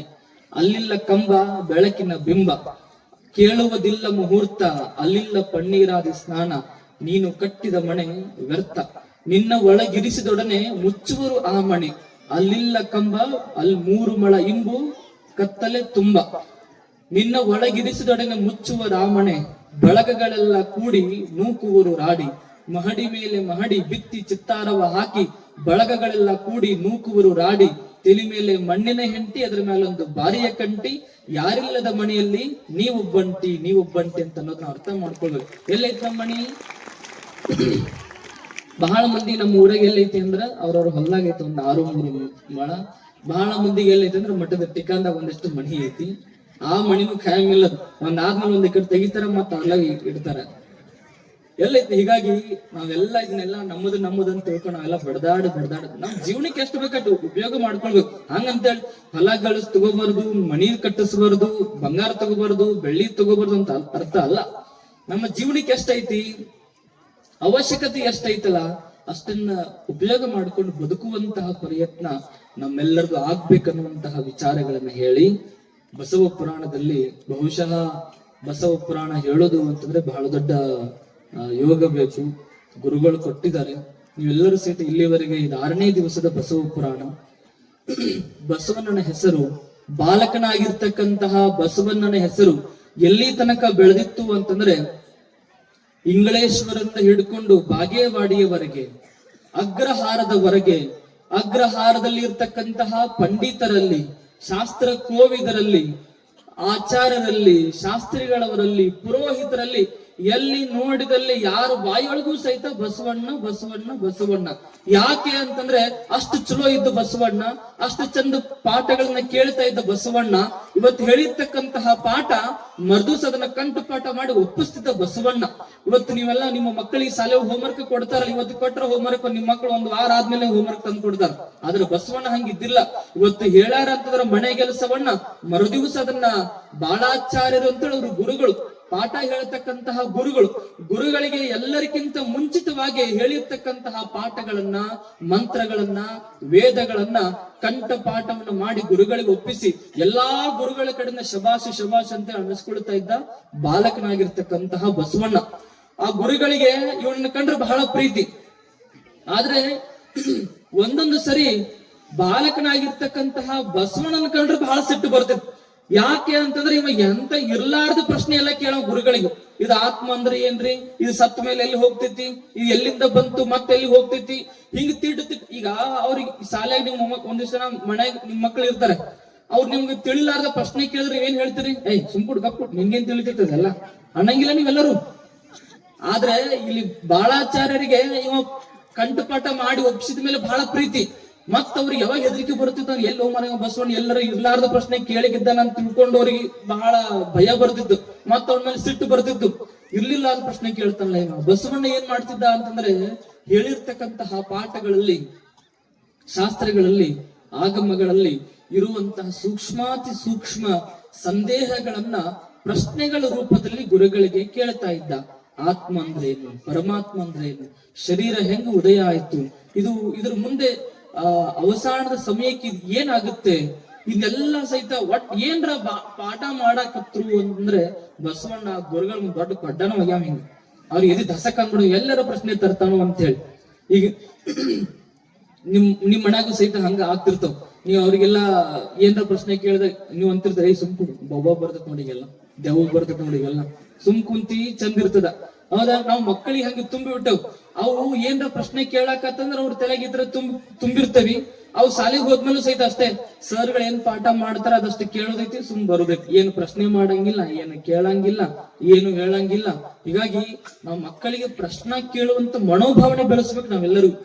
ಈಗ ಅವ್ರಿಗೆ ಕುತೂಹಲ ಇರ್ತದ, ಈ ಮೈಕ್ ಹೆಂಗ್ ಬಂತು, ಇದರಿಂದ ಧ್ವನಿ ಹೆಂಗ ಎಲ್ಲಾ ಕಡೆ ಕೇಳುತ್ತಾ, ಇದ್ರ ಸ್ವಿಚ್ ಎಲ್ಲ ಐತಿ, ಕರೆಂಟ್ ಹೆಂಗ್ ಬರ್ತತಿ, ಅದು ಕಣ್ಣಿಗೆ ಕಾಣ್ತೈತೋ ಇಲ್ಲೋ, ಇದ್ರೆಲ್ಲ ನೂರಾರು ಅವ್ರ ಮಕ್ಕಳ ಪ್ರಶ್ನೆಗಳು ಅಂತಂದ್ರೆ ಬಹಳ ವಿಚಿತ್ರವಾಗಿರ್ತಕ್ಕಂತಹ ಪ್ರಶ್ನೆಗಳು. ಆದ್ರೆ ಅದ್ರೊಳಗೊಂದು ಅರ್ಥ ಇರ್ತತಿ. ಅದನ್ನ ಸಮಾಧಾನದಿಂದ, ಅತ್ಯಂತ ತಾಳ್ಮೆಯಿಂದ ಉತ್ತರಿಸುವಂತಹ ಜಾಣ್ಮೆ ಅದು ಪಾಲಕರಲ್ಲಿ ಬರಬೇಕು. ಅಂದಾಗ ನೀವು ಮಕ್ಕಳು ಬಹಳ ಒಳ್ಳೆ ಸಂಸ್ಕಾರವಂತ ಮಕ್ಕಳಾಗುತ್ತವೆ. ಇಲ್ಲಿ ಮಾದಲಾಂಬಿಕೆ ಮತ್ತು ಮಾದರಸ ಬಸವಣ್ಣನಿಗೆ ಬಹಳ ಚಲೋ ಸಂಸ್ಕಾರವನ್ನು ಕೊಡ್ತಾ ಬೆಳೆಸಿದ್ರು. ಗುರುಗಳು ಬಂದಾಗ ಹೆಂಗಿರ್ಬೇಕು, ಆಚಾರ್ಯರು ಬಂದಾಗ ಹೆಂಗಿರ್ಬೇಕು, ದಿನನಿತ್ಯ ಸಂಧ್ಯಾ ವಂದನೆ ಪೂಜಾ ಪಾಠಗಳನ್ನ ಹೆಂಗ್ ಮಾಡ್ಕೊಳ್ಬೇಕು, ಮತ್ತೆ ಗುರುಗಳ ಪಾದ ಪೂಜೆ ಹೆಂಗ್ ಮಾಡ್ಬೇಕು, ಮತ್ತೆ ಯಾರಾದ್ರೂ ಮನೆಗೆ ಬಂದ್ರೆ ಅವ್ರ ಜೊತೆ ಹೆಂಗ್ ಮಾತಾಡ್ಬೇಕು, ಹೆಂಗ್ ವ್ಯವಹರಿಸಬೇಕು, ಅವ್ರನ್ನ ಎಲ್ಲಿ ಕೂಡಿಸ್ಬೇಕು, ಬಂದಾಗ ನೀರ್ ಕೊಡ್ಬೇಕು, ಬೆಲ್ಲ ಕೊಡ್ಬೇಕು, ಅವರ ಆರೋಗ್ಯ ಎಲ್ಲ ಸಹಿತ ಬಹಳ ಸಂಸ್ಕಾರದಿಂದ ತುಂಬಿ ತುಂಬಿ ಬಸವಣ್ಣನ ಬೆಳೆಸಿದ್ರು. ದಿನ ಮಾದಲಾಂಬಿಕೆ ನಂದಿ ಬಸವೇಶ್ವರನ ಗುಡಿಗೆ ಹೋಗ್ತಾ ಇದ್ಲು. ಗುಡಿಗೆ ಹೋಗ್ಬೇಕಾದ್ರೆ ಗುಡಿ ತನಕನೂ ಸಹಿತ ಬಸವಣ್ಣಗೆ ಕರ್ಕೊಂಡು ಹೋಗ್ತಿದ್ಲಿ. ಕರ್ಕೊಂಡು ಹೋದಾಗ ಗುಡಿ ಸಮೀಪ ಬರ್ತದಂಗ ಬಸವಣ್ಣ ಅಂತಿದ್ದ, ನಾ ಗುಡಿಯೊಳಗ್ ಬರಂಗಿಲ್ಲ, ನೀ ಗುಡಿಯಾಗ ಹೋಗಂತೇಳಿ ಅವ್ರ ಅವಾಗ ಅಂತಿದ್ದ. ಅವು ಅಂತಿದ್ಲು, ಅಲ್ಲ ಇಲ್ಲಿ ತನ ಬಂದಿದಿ, ಗುಡಿಯೊಳಗೆ ಬಂದ್ರೆ ಏನಾಗ್ತಿತ್ತು ಅಂತ ತಿಳ್ಕೊಂಡು ಮಾದಲಾಂಬಿಕೆ ಕೇಳಿದ್ರೆ, ನಿನ್ನ ಪಾಲಿಗೆ ದೇವ್ರ ಎಲ್ಲಿದಾನ ಅಂತಂದ್ರ ಗುಡಿಯಾಗಿರ್ತಕ್ಕಂಥ ಮೂರ್ತಿ ಒಳಗಡೆ ನಿನಗೆ ದೇವ್ರಿದಾನೆ, ಆದ್ರೆ ನನ್ನ ಪಾಲಿಗೆ ದೇವ್ರು ಎಲ್ಲಿದ್ದಾನೆ ಅಂತಂದ್ರೆ ನನ್ನ ಹೃದಯದೊಳಗನೆ ಆ ಪರಮಾತ್ಮ ಇದ್ದಾನೆ. ಹೀಗಾಗಿ ನಾ ಗುಡಿಯಾಗ ಬರಂಗಿಲ್ಲ, ನೀವು ಒಬ್ಬಕ್ಕೆ ಹೋಗಂತ ತಿಳ್ಕೊಂಡು ತಾಯಿಗೆ ಹೇಳ್ತಾ ಇದ್ದ. ತಾಯಿ ಬಸವಣ್ಣನ ಮಾತನ್ನ ಕೇಳಿ ಎಷ್ಟು ಸಂತೋಷ ಆಗಿದ್ಲು, ಎಷ್ಟು ನನ್ನ ಮಗ ತಿಳ್ಕೊಂಡಾನೆ, ಎಷ್ಟು ವಿದ್ಯಾ ಪಾರಂಗತನಾಗಿದ್ದಾನೆ, ಎಷ್ಟು ಇವನಲ್ಲಿ ಜ್ಞಾನ ವಿಕಾಸ ಹೊಂದೈತೆ ಅಂತ ತಿಳ್ಕೊಂಡು ತಾಯಿ ಒಳಗೊಳಗನೆ ಖುಷಿ ಪಡ್ತಾ ಇದ್ಲು. ತಾಯಿಗೆ ಇಷ್ಟು ಸಂತೋಷ ಆಗಿತ್ತಲ್ಲ, ಒಂದು ದಿವಸ ಮಾದರಸರು ಮನೆಗೆ ಬಂದು ಮಾದಲಾಂಬಿಕೆಗೆ ಹೇಳ್ತಾರೆ, ನಮ್ಮ ಮಗನಿಗೆ ಈಗ 8 ವರ್ಷ ಆಯ್ತು ಅಂತ ಹೇಳಿದ್ರು. ತಾಯಿ ಅಂತಾಳೆ, ನಮ್ಮ ಮಗನಿಗೆ 8 ವರ್ಷ ಆಯ್ತಾ ಅಂತ ಹೇಳಿ. ಯಾಕಂದ್ರೆ ತಾಯಿ ಅಂದ್ರೆ ಮಕ್ಕಳು ವಯಸ್ಸಾಗೋದು ಅವ್ರಿಗೆ ಗೊತ್ತಾಗಂಗಿಲ್ಲ. ಅವ್ರಿಗೆ ಒಂಥರ ಆನಂದ. ಅವ್ರಿಗೆ ಎಷ್ಟು ಮಕ್ಳಿಗೆ ಎಷ್ಟು ದೊಡ್ಡವರಾದ್ರೂ ಸಹಿತ ಒಂದ್ ರೀತಿ ಅಂಗೈಯೊಳಗೆ ಇರ್ತಕ್ಕಂಥ ಕೂಸುಗಳೇ ಅವ್ರಿಗೆ ತಾಯಿಯಂದ್ರಿಗೆ ಮಕ್ಕಳು ಅಂತಂದ್ರೆ ಅವರು ತಾಯಿ ಒಬ್ರು ಯಾರೋ ಬರೀತಾರೆ, ತಾಯಿ ಎಷ್ಟು ಸಂತೋಷ ಪಡ್ತಾಳೆ ಅಂತಂದ್ರೆ ಆಕಿ ಸಣ್ಣ ಕೂಸಿದ್ದಾಗ ತೊಡಿ ಮೇಲೆ ಹಾಕೊಂಡು ಆಡಿಸ್ತಿರ್ಬೇಕಾದ್ರೆ ಆ ಮಗುವಿನ ಕಾಲು ಒಂದ್ಸರಿ ಎದಿಗೆ ಒದಿತೈತಿ, ಒಂದ್ಸರಿ ಹಣ್ಣಿಗರ ಒದಿತೈತಿ, ಒಂದ್ಸರಿ ಮುಖಕರ ಒದಿತೈತಿ, ಗಲ್ಲಕ್ ಆಕಿ ಅದ್ ಎಷ್ಟು ಒದಿತಷ್ಟು ಆನಂದ ಪಡ್ತಾಳೆ ಆಕಿ ತಾಯಿ. ನನ್ನ ಮಗ ಎಷ್ಟು ಸಂತೋಷದಿಂದ ಆಡ್ತಾ ಇದ್ದಾನೆ, ಕುಲು ನಗುತ್ತಾ ಇದ್ದಾನೆ, ಎಷ್ಟು ಚೇಷ್ಟ ಮಾಡ್ತಾನೆ ಅಂತ ತಿಳ್ಕೊಂಡು ತಾಯಿಗೆ ಸಂತೋಷ ಆಗತ್ತೆ. ಆದ್ರೆ ಅದೇ ತಾಯಿಗೆ ಯಾವಾಗ ದುಃಖ ಆಗ್ತೈತಿ ಅಂತಂದ್ರೆ ಸಣ್ಣವರಿದ್ದಾಗ, ಕೂಸಿದ್ದಾಗ, ಎದಿಗೊದ್ದಾಗ, ಮಗಕ್ಕೆ ಒದ್ದಾಗ ದುಃಖ ಆಗ್ಲಿಲ್ಲ. ಆದ್ರೆ ಅದೇ ಮಗು ಬೆಳೆದು ದೊಡ್ಡವರಾದ ಮೇಲೆ ತಂದೆ ತಾಯಿಗಳನ್ನ ಮೂಲ್ಯಾಗ ಹಾಕಿ ಒದಿಬೇಕಾದ್ರೆ ಅವಾಗ ತಾಯಿಗೆ ಇಲ್ಲಿಲ್ಲ ದುಃಖ ಆಗತ್ತೆ. ಯಾಕಾರ ಈ ಮಗನ ಹಡದ್ನಪ್ಪ, ಯಾಕಾರ ಮಕ್ಕಳನ್ನ ಕೇಳಿ ಹರಕಿ ಹೊತ್ತು ಮಗನನ್ನ ಹಡದ್ನಿ ಅಂತ ತಿಳ್ಕೊಂಡು, ಹೌದಲ್ಲ? ಹೀಗಾಗಿ ತಾಯಿಯನ್ನು ಎಷ್ಟು ಚಲೋ ನೋಡ್ಕೊಳ್ಬೇಕು ಅಂತ ಅನ್ನೋದನ್ನ ಈಗಾಗಲೇ ನಿಮ್ಗೆಲ್ಲ ಹೇಳಿರುವಂತದ್ದು. ಹಾಗಾಗಿ ತಾಯಿ ಮಾದಲಾಂಬಿಕೆ ಬಸವಣ್ಣನಿಗೆ ಇಷ್ಟು ಸಂಸ್ಕಾರ ಕೊಟ್ಟು ಬೆಳೆಸಿದ್ಲು ಅಂತಂದ್ರೆ, ಇಡೀ ಅವನ ಹೆಸರು ಬರೀ 8 ವರ್ಷದ ಹುಡುಗ, 8 ವರ್ಷದ ಒಳಗನೆ ಇಡೀ ಅಗ್ರಹಾರದ ಎಲ್ಲ ಶಾಸ್ತ್ರ ಪಂಡಿತರ ಕಡೆಗೆಲ್ಲ ಅವನ ಹೆಸರು ಓಡಾಡ್ತಾ ಇತ್ತು. ಬಸವಣ್ಣ ಅಂದ್ರೆ ಬಹಳ ಜ್ಞಾನಿ, ಬಹಳ ಅವಿರಳ ಜ್ಞಾನಿ, ಒಳ್ಳೆ ಹುಡುಗ ಅಂತ ತಿಳ್ಕೊಂಡು ಎಲ್ಲಾ ಕಡೆಗೂ ಸಹಿತ ಹೆಸರಿತ್ತು. ಮಾದರಸರು ಬಂದು ಮಾದಲಾಂಬಿಕೆಗೆ ಹೇಳಿದಾಗ ಮಗನಿಗೆ 8 ವರ್ಷ ಆಗೈತಿ ಅಂತಂದಾಗ ಮಾದಲಾಂಬಿಕೆಗೆ ನಂಬಕ್ ಆಗ್ಲಿಲ್ಲ. ಮೊನ್ನೆ ಹುಟ್ಟಿರ್ತಕ್ಕಂಥ ನಮ್ಮ ಬಸವಣ್ಣನಿಗೆ 8 ವರ್ಷ ಆಯ್ತಾ ಅಂತ ತಿಳ್ಕೊಂಡು ಉದ್ಗಾರವನ್ನ ತೆಗಿತಾಳೆ, ಆಶ್ಚರ್ಯ ಪಡ್ತಾಳೆ. ಮತ್ತೆ 8 ವರ್ಷ ಆದ್ರೆ ಏನ್ ಮಾಡ್ಬೇಕು? ಬ್ರಾಹ್ಮಣರಲ್ಲಿ ಒಂದು ಪದ್ಧತಿ ಇದೆ. 8 ವರ್ಷಕ್ಕೆ ಅವ್ರಿಗೆ ಉಪನಯನ ಅಂತ ತಿಳ್ಕೊಂಡು ಕಾರ್ಯವನ್ನ ಮಾಡ್ತಾರೆ, ಮುಂಜಿ ಕಾರ್ಯವನ್ನ ಮಾಡ್ತಾರೆ. ಅಂದ್ರೆ ಜನಿವಾರ ಹಾಕ್ತಾರ. ಆ ಕಾರಣ ನಿಮ್ಗೆಲ್ಲ ಬಹಳ ಜನರಿಗೆ ಬ್ರಾಹ್ಮಣರಿಗೆ ಗೊತ್ತಿರುವಂತದ್ದು. ನಮ್ಮೊಳಗೂ ಮಾಡ್ತಾರೆ. 8 ವರ್ಷಕ್ಕೆ ಏನ್ ಮಾಡ್ತೀವಿ ನಾವು? ನಮ್ಮ ಮಕ್ಕಳಿಗೆ ಲಿಂಗ ಕೊಡ್ತೀವಿ, ದೀಕ್ಷಾ ಮಾಡಿಸ್ತೀವಿಲ್ಲ ನೀವೆಲ್ಲ ಎಲ್ಲ ಮಾಡಿಸ್ತೀರಿ? ಎಲ್ಲ ಮರೆತು ಬಿಟ್ಟಿರಿ ನೀವೆಲ್ಲ. ಇದ್ದಿದ್ ಲಿಂಗಪ್ಪನ್ ತೆಗೆದ ಗುಟ್ಟಕ್ಕೆ ಹಾಕಿ, ಹೌದಾ? ಯಾವಾಗ ವರ್ಷಕ್ಕೊಮ್ಮೆ, ಶಿವರಾತ್ರಿಗೊಮ್ಮೆ, ಅಮಾಸಿಗೊಮ್ಮೆ ಪೂಜಾ ಮಾಡಾಕತ್ತೀವಿ. ನಾವು ಯಾವ್ದು ಬ್ಯಾಡ್ ಅಂತೇಳಿ ನಾವು ಗುಟ್ಟಕ್ಕೆ ಹಾಕಿದೀವಲ್ಲ, ನೆನ್ಪಿಟ್ಕೊಂಡು ಬಂಧುಗಳೇ, ಯಾವುದು ಬ್ಯಾಡ ಅಂತ ತಿಳ್ಕೊಂಡು ಗೂಟಕ್ಕೆ ಹಾಕಿದೀವಲ್ಲ, ಒಂದು ಸರಿ ನಿನ್ನ ಗೂಟಕ್ಕೆ ಕೂಡಿಸಿದಾಗ ಊರಾಗಿರ್ತಕ್ಕಂಥ ಐನಾರು ಬಂದ್ ಹೇಳ್ತಾನೆ, ಎಲ್ಲಾ ಬಟ್ಟಿ ತೆಗಿರಿ, ಬಂಗಾರ ತೆಗಿರಿ, ಬೆಳ್ಳಿ ತೆಗಿರಿ, ಕೊಳ್ಳಾಗಿನ ಎಲ್ಲಾ ತೆಗಿರಿ, ಅವ ಬ್ಯಾಡ್ ಅಂತ ಹೇಳಿ ಗೂಟಕ್ಕೆ ಹಾಕಿರ್ತಕ್ಕಂಥ ಲಿಂಗಾನೆ ತಗೋ ಇವನು ಕಟ್ರ ಅಂತ ತಿಳ್ಕೊಂಡು ಹೇಳ್ತಾರಂತ ಅನ್ನೋದು ನಾವು ಮರೆಯಬಾರ್ದು. ಯಾವ್ದು ಬ್ಯಾಡ ಅಂತ ತಿಳ್ಕೊಂಡು ನೀವು ಗೂಟಕ್ಕೆ ಹಾಕಿದ್ರಿ, ಕೊನೆಗೆ ಹೋಗೋ ಕಾಲಕ್ಕೆ ಯಾವ್ದು ಬಂತು? ನೀವು ಗೂಟಕ್ಕೆ ಹಾಕಿದ ಲಿಂಗನ ಬಂತಲ್ಲ, ಅದೇ ಅದು ಬಂದ ಮೇಲೆ ನಿಮ್ಗೆಲ್ಲ ಮುಕ್ತಿ ಸಿಗ್ತೈತಲ್ಲ. ಹೀಗಾಗಿ ಅದಕ್ಕೆ ನಾವ್ ಯಾವಾಗ್ಲೂ ಸಹಿತ ಎದೆ ಮೇಲೆ ಲಿಂಗವನ್ನ ಧರಿಸ್ಕೊಳ್ಬೇಕು, ಕೊರಳಲ್ಲಿ ರುದ್ರಾಕ್ಷಿ ಇರ್ಬೇಕು, ಹನಿ ಮೇಲೆ ವಿಭೂತಿ ಇರ್ಬೇಕು, ತಲೆ ಮೇಲೆ ಟೋಪಿ ಇರ್ಬೇಕು, ತಾಯಂದ್ರಿ ತಲೆ ಮೇಲೆ ಸೆರಗ್ ಇರ್ಬೇಕು. ಹೌದಾ? ಈಗ ಹಾಕೋರ್ ನೋಡೋಣ ಸೆರಗ್. ಇದು ನಮ್ಮ ಸಂಸ್ಕೃತಿಯ ಲಕ್ಷಣ ಇದೆಲ್ಲ. ನಾವೆಲ್ಲ ಕಲಿಬೇಕು. ನಾವು ಕಲೀಲಾದ ಇನ್ ಯಾರು ಕಲಿತಾರ್ರಿ? ನಾವು ನಮ್ಮ ಮಕ್ಕಳಿಗೆ, ನಮ್ಮ ಜನರಿಗೆ ಸಂಸ್ಕಾರ ಕೊಡದೆ ಯಾರು ಕೊಡ್ತಾರೆ ಹೇಳಿ? ನೋಡಿ, ಈ ದೇಶಕ್ಕೆ ಭತ್ತ ಕಡಿಮೆ, ಅನ್ನ ಕಡಿಮೆ ಆಯ್ತು, ಅಕ್ಕಿ ಕಡಿಮೆ ಆಯ್ತು ಅಂದ್ರೆ ಬೇರೆ ದೇಶಕ್ಕೆ ತರಿಸ್ಕೊಳ್ಬಹುದು. ಬಟ್ಟೆ ಕಡಿಮೆ ಆಯ್ತು ಅಂತಂದ್ರೆ ಮತ್ತೊಂದು ದೇಶದಿಂದ ತರಿಸ್ಕೊಳ್ಬಹುದು. ಮತ್ತೊಂದು ಏನೋ ಚಿನ್ನ ಬೆಳ್ಳಿ ಕಡಿಮೆ ಆಯ್ತು ಅಂದ್ರೆ ಮತ್ತೊಂದು ದೇಶದಿಂದ ಆಮದು ಮಾಡ್ಕೊಳ್ಬಹುದು. ಡೀಸೆಲ್, ಪೆಟ್ರೋಲ್ ಮತ್ತೊಂದು ದೇಶದ ತರಿಸ್ಕೊಳ್ಬಹುದು. ಆದ್ರೆ ಸಂಸ್ಕಾರ ಕಡಿಮೆ ಆಯ್ತಂದ್ರೆ ಇನ್ನು ಯಾವ ದೇಶ ನಾವೆಲ್ಲ ತರಿಸ್ಕೊಳ್ಳಿಕ್ಕೆ ಸಾಧ್ಯ ಆಗತ್ತೆ? ಅದಕ್ಕೆ ಬಂಧುಗಳೇ, ನಮ್ಮ ಮಕ್ಕಳಿಗೆ ಒಳ್ಳೆ ಸಂಸ್ಕಾರ ಕೊಡಬೇಕು, ಒಳ್ಳೆ ಭಾವನೆಗಳನ್ನ ಮಕ್ಕಳಲ್ಲಿ ತುಂಬಬೇಕು, ಒಳ್ಳೆ ನೀತಿ ನಿಯಮಗಳನ್ನ ಮಕ್ಕಳಿಗೆ ನಾವೆಲ್ಲ ರೂಢಿಸುವಂತಹ ಪ್ರಯತ್ನ ನಮ್ಮೆಲ್ಲರದ್ದು ಆಗ್ಬೇಕು. ಅವಾಗ ಮಾದರಸರು ಹೇಳ್ತಾರೆ, 8 ವರ್ಷ ಆಯ್ತು, ಮಗನಿಗೆ ಉಪನಯನ ಮಾಡಬೇಕು ಅಂತಂದಾಗ ಅವಾಗ ಬಸವಣ್ಣಗೆಲ್ಲ ಕರೀತಾರೆ. ಬಸವಣ್ಣಗೆಲ್ಲ ಕರೆದು, ನೀನು ಶಾಲೆಗೆ ಹೋಗು, ಗುರುಕುಲಕ್ಕೆ ಹೋಗಿ ಆಚಾರ್ಯರನ್ನ ಕರ್ಕೊಂಡು ಬಾ ಅಂತ ಹೇಳಿ ಮಾದರಸರು ಕರೆದು ಆಚಾರ್ಯರನ್ನ, ಪುರೋಹಿತರನ್ನ ಮನೆಗೆ ಕರೆದು ಚರ್ಚೆ ಮಾಡ್ತಾರೆ. ನೋಡಿ, ನಮ್ಮ ಬಸವಣ್ಣನಿಗೆ 8 ವರ್ಷ ಆಯ್ತು, ನಾಳೆ ಒಳ್ಳೆ ದಿನ ಅವನಿಗೆ ಉಪನಯನ ಮಾಡ್ಬೇಕು ಅಂತಂದಾಗ ಪಂಚಾಂಗ ತೆಗೆದು ನೋಡ್ತಾರೆ. ನಾಳೆನೇ ಚಲೋ ಮುಹೂರ್ತ ಐತಿ, ಮತ್ತೆ ಯಾಕೆ ನಾಡಿದ್ದು 1 ತಿಂಗಳು ಅಂತ ಅನ್ಕೊಳಿದ್ರಿ, ನಾಳೆಗೆ ಮಾಡಿ ಬಿಡೋಣ ಅಂತ ತಿಳ್ಕೊಂಡು ಎಲ್ಲರೂ ಅಂದಾಗ ಉಪನಯನಕ್ಕೆ ಎಲ್ಲ ಸಿದ್ಧತೆ ಮಾಡ್ರಿ ಅಂತ ತಿಳ್ಕೊಂಡು ಎಲ್ಲ ಮಾದರಸ ತನ್ನ ಎಲ್ಲ ಪುರೋಹಿತರಿಗೆ, ಶಾಸ್ತ್ರಿಗಳವರಿಗೆ, ಆಚಾರ್ಯರಿಗೆ ಹೇಳ್ತಾರೆ. ಎಲ್ಲ ಮಣಿಯೆಲ್ಲ ಶೃಂಗಾರ ಆಯ್ತು. ಮಣಿ ಮುಂದ್ಗಡೆ ತಳಿರು ತೋರಣ ಬಂತು, ಬಾಳೆ ದಿಂಡು ಬಂತು, ಕಬ್ಬಿನ ದಂಟು ಬಂತು, ತೆಂಗಿನ ಗರಿಗಳು ಬಂದು, ಮಣಿ ಮುಂದೆಲ್ಲ ರಂಗೋಲಿ, ಮನೆಯ ಮುಂದೆಲ್ಲ ರಂಗೋಲಿ, ಮಡಿ ಹುಡಿಯಿಂದ, ಸಗಣಿಯಿಂದ, ಹೆಂಡಿಯಿಂದ ಮಣಿ ತುಂಬೆಲ್ಲ ಸಾರಿಸಿ ಮಣಿ ಮುಂದೆಲ್ಲ ರಂಗೋಲಿ ಹಾಕಿ ಒಳ್ಳೆ ಶುಭ್ರವಾಗಿರ್ತಕ್ಕಂತಹ ಅಲಂಕಾರವನ್ನು ಮಾಡಿ ಮನೆಯನ್ನು ಶೋಭಿಸುವ ಹಂಗೆ ಮನೆಯನ್ನ ಅಲಂಕಾರ ಮಾಡ್ತಾರೆ. ಬಸವಣ್ಣನಿಗೆ ಯಾವುದೂ ಸಹಿತ ಗೊತ್ತೇ ಇರ್ಲಿಲ್ಲ. ಈ ವಿಚಾರ ಏನೈತಲ್ಲ, ಇಲ್ಲಿಂದ ಬಸವ ಪುರಾಣ ಮತ್ತೊಂದು ದಿಕ್ಕಿಗೆ ಹೋಗ್ತದ. ಮುಂಚೆ ನೀವೆಲ್ಲ ಏನ್ ಕೇಳಿದ್ರಿ? ಪೀಠಿಕಾ ಭಾಗದ ಒಳಗಡೆ ನಾರಾಯಣ ಹೋದ, ಭೂಲೋಕದಲ್ಲಿ ಹಿಂಗೆಲ್ಲ ಅವ್ಯವಸ್ಥೆ ನಡೆದೈತಿ, ಅದಕ್ಕೆ ನಿನ್ನ ಅವತಾರ ಆಗ್ಬೇಕು ಅಂತಂದಾಗ ಭಗವಂತ ಆಯ್ತಪ್ಪ ಅವತಾರ ಎತ್ತಿ ಬರ್ತೀನಿ ಅಂತೇಳಿ ಅಪ್ಪಣೆ ಮಾಡಿ ಕಳಿಸಿದ.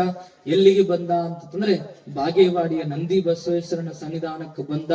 ಅಲ್ಲಿ ಬಂದಿರುವಂತಹ ಮಾದರಸ ಮಾದಲಾಂಬಿಕೆಯ ಉದರದೊಳಗಡೆ 1131 ಬಸವಣ್ಣನ ಉದಯ ಆಯಿತು. ಕಾರಣಿಕ ಶಿಶು ಉದಾವತಾರಿ ಅಂತ ತಿಳ್ಕೊಂಡು ನಾವೆಲ್ಲ ಕರಿತೇವೆ ಬಸವಣ್ಣನಿಗೆ.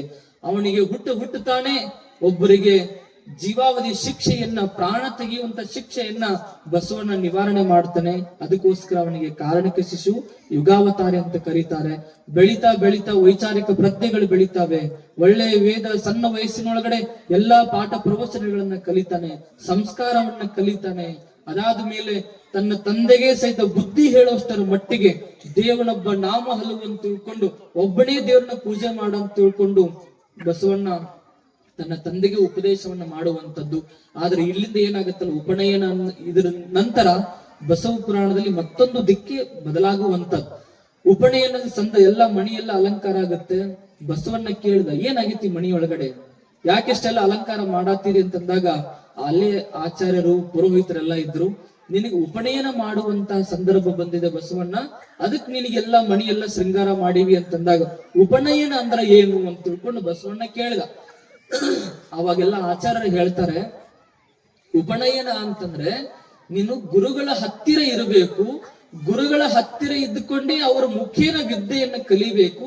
ಉಪನಯನ ಅವರ ಹತ್ತಿರ ಇದ್ಕೊಂಡು ವಿದ್ಯೆಯನ್ನ, ಅವರ ಮುಖೋದ್ಭೂತವಾಗಿ ವಿದ್ಯೆಯನ್ನ ಕಲಿಬೇಕು, ಅದಕ್ಕೆ ಉಪನಯನ ಅಂತಾರೆ.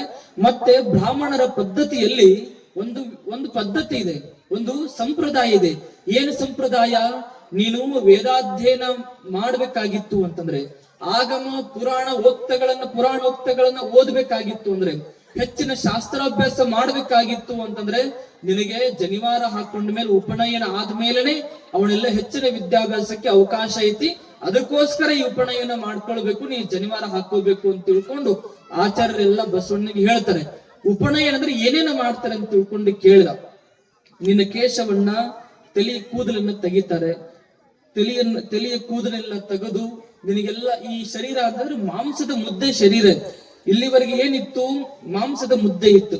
ಇದನ್ನ ನಾಳೆಯ ದಿನ ಮಂತ್ರಗಳಿಂದ ಉಪದೇಶ ಮಾಡಿ, ಬೋಧನೆ ಮಾಡಿ, ನಿನ್ನ ಕಿವಿ ಒಳಗಡೆ ಉಪದೇಶಗಳನ್ನ, ಮಂತ್ರಗಳನ್ನ ಬೋಧನೆ ಮಾಡಿ, ಮಾಂಸದ ಮುದ್ದೆಯನ್ನು ಹೋಗಿ ಮಂತ್ರದ ಪಿಂಡವನ್ನಾಗಿ, ಮಂತ್ರ ಶರೀರವನ್ನಾಗಿ ನಾಳೆಗೆ ನಿನಗೆ ಬದಲಾವಣೆ ಮಾಡ್ತಾರಪ್ಪ.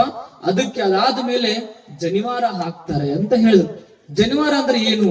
ಇದು 3 ಎಳಿ ದಾರ ಇರ್ತೈತಿ. ಒಂದು ಬ್ರಹ್ಮ ಗ್ರಂಥಿ, ಇನ್ನೊಂದು ವಿಷ್ಣು ಗ್ರಂಥಿ, ಇನ್ನೊಂದು ಶಿವಗ್ರಂಥಿ. 3 ಎಳೆಯ ದಾರ.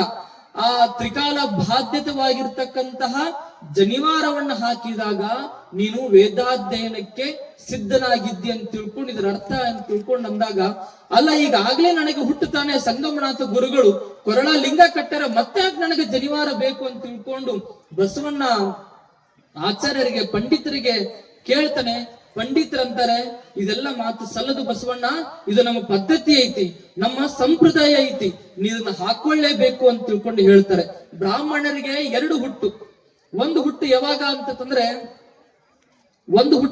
ಅಂತಂದ್ರೆ ತಂದೆ ತಾಯಿಗಳಿಂದ ಆಗಿರ್ತಕ್ಕಂಥದ್ದು ಒಂದು ಹುಟ್ಟಾದ್ರೆ, ಈ ಜನಿವಾರವನ್ನ ಧರಿಸಿದಾಗ ಮತ್ತೊಂದು ಹುಟ್ಟಾಗತ್ತೆ ಅನ್ನುವಂಥದ್ದನ್ನ, ಅದಕ್ಕೆ ಅವರಿಗೆ ದ್ವಿಜ ಅಂತ ಕರೀತಾರೆ. ದ್ವಿಜ ಅಂದ್ರೆ 2 ಸರಿ ಹುಟ್ಟುವಂಥದ್ದು. ದ್ವಿಜರಿಗೆ ಅಂತ, ಬ್ರಾಹ್ಮಣರಿಗೆ ದ್ವಿಜರು ಅಂತ ಕರೀತಾರೆ. ದ್ವಿಜ ಅಂದ್ರೆ 2 ಸರಿ ಹುಟ್ಟುವುದು ಅನ್ನುವಂಥದ್ದು. ಒಂದು ತಂದೆ ತಾಯಿಗಳಿಂದ, ಇನ್ನೊಂದು ಮಂತ್ರಗಳ ಸಂಸ್ಕಾರದ ಮೂಲಕ ಜನಿವಾರನ ಧರಿಸಿದಾಗ ಮತ್ತೊಂದು ಜನ್ಮ ಅವರಿಗೆ ಆಗುತ್ತೆ ಅಂತ ತಿಳ್ಕೊಂಡು ಪುರಾಣಗಳಲ್ಲೆಲ್ಲ ಬರುವಂತಹ ಒಂದು ಸಂಗತಿ ಇದೆಲ್ಲ. ಅದಕ್ಕೆ ಹೇಳ್ತಾರೆ, ನೀ ಜನಿವಾರ ಹಾಕೊಳ್ಬೇಕು ಅಂತಂದಾಗ ಅವಾಗ ಬಸವಣ್ಣ ಅಂತಾನೆ, ನನಗೆ ಬೇಡ ಈ ಜನಿವಾರ ಎಲ್ಲ, ನನಗೆ ಬೇಡ ಈ ಉಪನಯನ ಎಲ್ಲ, ನನಗೀಗಾಗಲೇ ಸಂಗಮನಾಥ ಗುರುಗಳು ಲಿಂಗವನ್ನ ಕೊಟ್ಟಾರ, ನನಗ ಆ ಲಿಂಗವನ್ನೇ ಪೂಜಾ ಮಾಡ್ತೀನಿ ಅಂತಂದಾಗ ಮಾದರಸರು ಹೇಳ್ತಾರೆ, ಬಸವಣ್ಣ ಈ ತರ ಎಲ್ಲ ಮಾತಾಡಕ್ ಹೋಗ್ಬಾರ್ದು. ನಮ್ಮಲ್ಲಿ ಬ್ರಾಹ್ಮಣರಲ್ಲಿ ಲಿಂಗವನ್ನು ಕಟ್ಕೊಂಡವರು ಇದ್ದಾರೆ, ಜನಿವಾರ ಹಾಕೊಂಡವರು ಇದ್ದಾರೆ. ನೀನು ಜನಿವಾರ ಲಿಂಗ ಎರಡೂ ಧರಿಸಿಕೊಂಡು ನೀನು ವೇದಾಧ್ಯಯನ ಮಾಡು, ಶಾಸ್ತ್ರಗಳನ್ನ ಓದು, ನೀವೆಲ್ಲ ಪಂಡಿತರ ಜೊತೆಗೆ ಗುರುಗಳ ಜೊತೆಗೆ ಇದ್ಕೊಂಡು ಅನೇಕ ವಿದ್ಯೆನ ಕಲಿ ಅಂತಂದಾಗ, ಆಯ್ತಪ್ಪಾಜಿ ನಾನು ಉಪನಯನ ಮಾಡ್ಕೊಳ್ತೀನಿ, ಆದ್ರೆ ನಮ್ಮ ಮಣಿ ಒಳಗಡೆ ನಮ್ಮ ಅಕ್ಕ ಇದ್ದಾಳ. ಯಾರಿದ್ದಾಳ? ಅವ್ರ ಬಸವಣ್ಣನ ಅಕ್ಕನ ಹೆಸರೇನು? ನಾಗಮ್ಮ ಇದ್ದಾಳೆ. ನಮ್ಮ ನಾಗಮ್ಮ ನನಗಿಂತಲೂ ಸಹಿತ ದೊಡ್ಡವಳು. ಅವಳು ನನಗೆ ತಾಯಿಯ ರೀತಿ ಒಳಗಡೆ ನನಗೆಲ್ಲ ತಿದ್ದಿ ತೀಡಿ ನನಗೆಲ್ಲ ಅಕ್ಷರಾಭ್ಯಾಸ ಮಾಡಿಸಿ ನನಗೆ ಓದಿಸೋದು, ಬರೆಸೋದು, ಮಂತ್ರಗಳನ್ನ ಕಂಠಪಾಠ ಮಾಡೋದು, ನನಗಿಂತಲೂ ಸಹಿತ ಹಿರಿಯಳಾಗಿರ್ತಕ್ಕಂಥ ಅಕ್ಕ ಮಣಿ ಒಳಗಡೆ ಇದ್ದಾಳೆ. ಆ ಅಕ್ಕನಿಗೂ ಉಪನಯನ ಮಾಡ್ರಿ ಅಂತ ತಿಳ್ಕೊಂಡು ಬಸವಣ್ಣ ಹೇಳಿದ. ಅವಾಗ ಎಲ್ಲಾ ಪಂಡಿತರ ಕಣ್ಣೆಲ್ಲ ಕೆಂಪಾದು. ಮಾದರಸ ಸಿಟ್ಟಿಗೆ ಬಂದ. ಬಸವಣ್ಣಗೆ ಹೇಳ್ತಾರೆ ಮಾದರಸ, ಬಸವಣ್ಣ ನೀನು ಈ ಉದ್ದಟತನ ನೀನು ಬಿಡಬೇಕು. ಹೆಣ್ಣಿಗೆ ನಾವು ನಮ್ಮ ಪದ್ಧತಿಯಲ್ಲಿ ಅವರಿಗೆ ಉಪನಯನ ಮಾಡೋದಿಲ್ಲ, ಅವರಿಗೆ ಮುಂಜಿ ಮಾಡಂಗಿಲ್ಲ, ಅವರಿಗೆ ಜನಿವಾರ ಹಾಕಂಗಿಲ್ಲ ಅಂತ ತಿಳ್ಕೊಂಡು ಬಸವಣ್ಣನಿಗೆ ಮಾದರಸರು ಹೇಳಿದಾಗ, ಇಲ್ಲ ನಮ್ಮ ಅಕ್ಕನಿಗೆ ಮಾಡಿದ್ರೆ ಮಾತ್ರ ನಾನು ಉಪನಯನ ಮಾಡ್ಕೊಳ್ತೀನಿ, ಇಲ್ಲಾಂದ್ರೆ ನಾನು ಮಾಡ್ಕೊಳ್ಳಂಗಿಲ್ಲ ಅಂತಂದಾಗ, ಅಕ್ಕನಿಗೆ ಯಾಕೆ ಮಾಡಂಗಿಲ್ಲ ಅಂತಂದಾಗ ಹೇಳ್ತಾರೆ, ನೋಡು ಹೆಣ್ಣು ಮಕ್ಕಳಿಗೆ ನಾವು ಉಪನಯನ ಯಾಕೆ ಮಾಡೋದಿಲ್ಲ ಅಂತಂದ್ರೆ, ತಿಂಗಳಲ್ಲಿ ಒಂದು ದಿನ ಅವರಿಗೆ ಋತುಮತಿ ಆಗುತ್ತಾರೆ, ಅವರು ಮಡಿವಂತಿಕೆಯಿಂದ ದೂರ ಇರ್ತಾರೆ, ಅವರನ್ನು ಯಾರೂ ಸಹಿತ ಮುಟ್ಟಂಗಿಲ್ಲ. ಅವಾಗ ಈ ಎಲ್ಲ ಜನಿವಾರಕ್ಕೆ ಇದಕ್ಕೆಲ್ಲ ಆಚಾರ ವಿಚಾರಗಳಿಗೆ ಪದ್ಧತಿಗಳಿಗೆ ಅಪಚಾರ ಆಗುತ್ತೆ. ಆ ಕಾರಣಕ್ಕೆ ಅವರಿಗೆ ನಾವು ಉಪನಯನ ಮಾಡಂಗಿಲ್ಲ ಅಂತಂದಾಗ ಅವಾಗ ಬಸವಣ್ಣ ಹೇಳ್ತಾನೆ, ಹೊಲೆಗಂಡಲ್ಲದೆ ಪಿಂಡದ ನೆಲೆಗೆ ಆಶ್ರಯವಿಲ್ಲ ಅಂತ ತಿಳ್ಕೊಂಡು ಹೇಳ್ತಾನೆ. ಇವಾಗೆಲ್ಲ ಬಸವಣ್ಣ ಹೇಳ್ತಾನೆ ಮಾದರಸರಿಗೆ, ಆಚಾರ್ಯರಿಗೆ, ಹೆಣ್ಣು ಮಕ್ಕಳು ತಾಯಂದಿರು ಋತುಮತಿ ಆಗೋದು ಅಂತಂದ್ರೆ ಅದು ಪ್ರಕೃತಿ ಸಹಜ ನಿಯಮ, ಅದನ್ನ ಯಾರಿಂದಲೂ ಸಹಿತ ತಪ್ಪಿಸಲಿಕ್ಕೆ ಆಗೋದಿಲ್ಲ. ನಾವೆಲ್ಲ ಮುಟ್ಟಾದ ಮೇಲೆ ಮುಟ್ಟಾದ 3 ದಿವಸಕ್ಕೆ ನಾವೆಲ್ಲ ಹುಟ್ಟು ಬಂದಿರ್ತೀವಿ ಅಂತ ಅನ್ನೋದನ್ನ ನಾವೆಲ್ಲ ಮರೆಯಬಾರದು. ಹೀಗಾಗಿ ಮುಡಿಚೆಟ್ಟು ನೊಳಗೊಂದು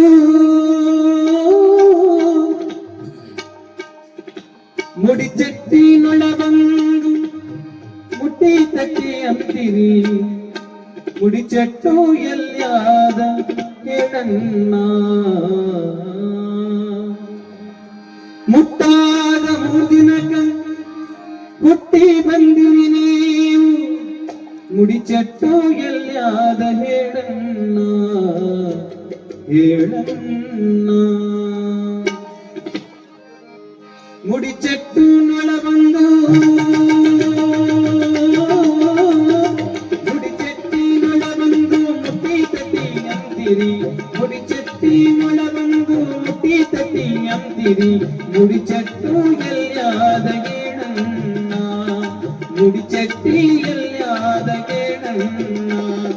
ಮುಟ್ಟಾದ 3 ದಿನಕ್ಕೆ ಹುಟ್ಟಿ ಬಂದಿರಿ ನೀವು, ಮುಟ್ಟಾದ 3 ದಿನಕ್ಕೆ ಹುಟ್ಟಿ ಬಂದಿರಿ ನೀವು, ಮುಡಿಚೆಟ್ಟು ಎಲ್ಯಾದ ಗೇಣಣ್ಣ, ಮುಡಿಚೆಟ್ಟು ಎಲ್ಯಾದ ಗೇಣಣ್ಣ. ಮುಡಿಚೆಟ್ಟಿನೊಳಗೊಂದು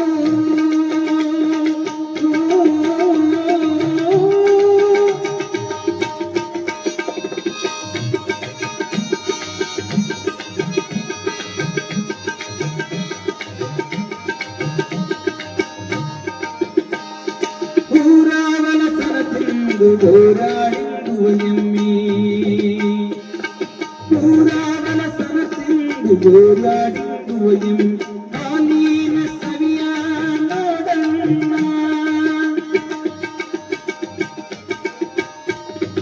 ಊರಾವಲಸನ ತಿಂದು ಹೋರಾಡಿರುವ ಎಮ್ಮಿ, ಹಾಲಿನ ಸವಿಯ ನೋಡಣ್ಣ.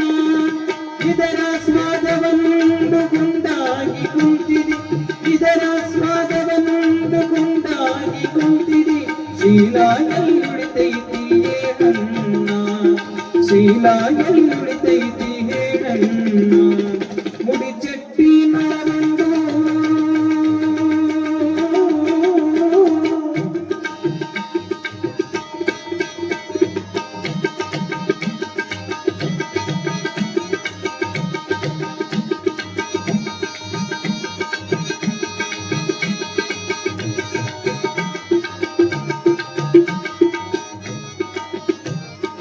ಎಲವೀನಾಲಯದೋಳು ಒಳಬತ್ತು ನೀ ಕುಂತು, ಎಲವೀನಾಲಯದೋಳು ತೋಳು ಬೆಳಬತ್ತು ನೀತಿ ಓಡ್ಯಾಡ ಕೇಳಣ್ಣ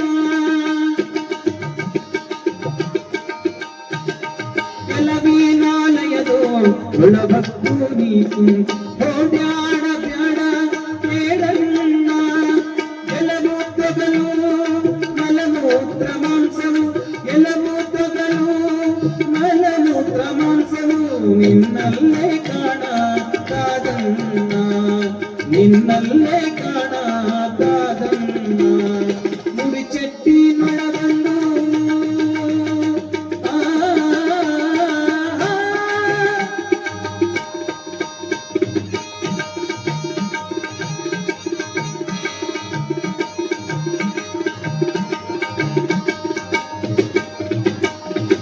ಊರ ಬಾವಿಯ ನೀರು ಯಾರಾದರೂ ತರುವರು ಊರ ಬಾವಿಯ ನೀರು ಯಾರಾದರೂ ತರುವರು ನಿಮ್ಮ ನೀರ ಬ್ಯಾರಾವಗೆ ನನ್ನ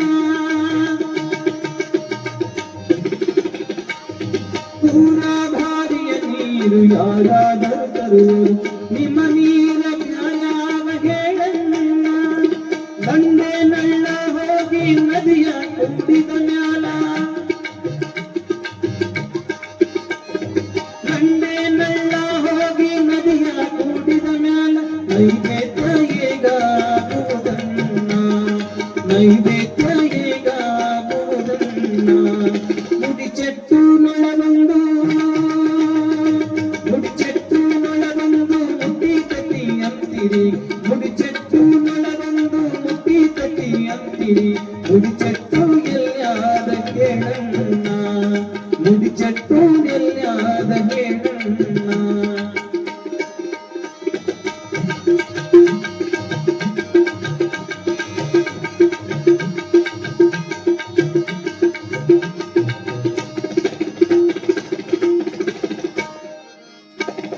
ನುಡಿ ಚೆಟ್ಟು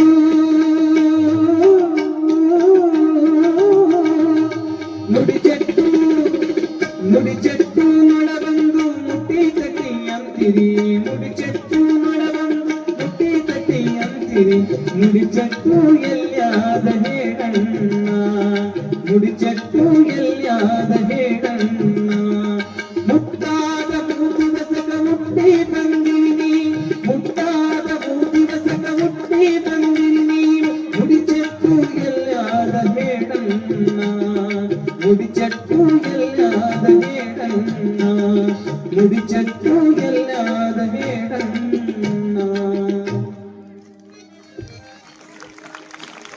ಬಸವಣ್ಣ ಹೇಳ್ತಾನೆ ಮಾದರಸನಿಗೆ, ನಾವೆಲ್ಲ ಮುಟ್ಟು ನಿಂತು ಬಳಿಕ ನಾವೆಲ್ಲ ಹುಟ್ಟು ಬಂದಿವಿ ಅಪ್ಪಾಜಿ, ನಮ್ಮ ಅಕ್ಕನಿಗೆ ಇರ್ಲಾರ್ದ ಉಪನಯನ ನನಗೂ ಸಹಿತ ಬೇಡ ಅಂತ ತಿಳ್ಕೊಂಡು ತಿರಸ್ಕಾರವನ್ನ ಮಾಡ್ತಾನೆ. ನಮ್ಮಲ್ಲಿ ಇಷ್ಟು ಅನಿಷ್ಟ ಪದ್ಧತಿಗಳೆಲ್ಲ ಇದ್ದು ನಾವೆಲ್ಲ ಅದಾಯ್ತು ಅಂತಂದ್ರೆ ಎಷ್ಟೋ ಜನ ಇನ್ನೂ ಸಹಿತ ಬಹಳಷ್ಟು ಮನೆಯೊಳಗಡೆ ಎಲ್ಲ ಇರ್ತವೆ.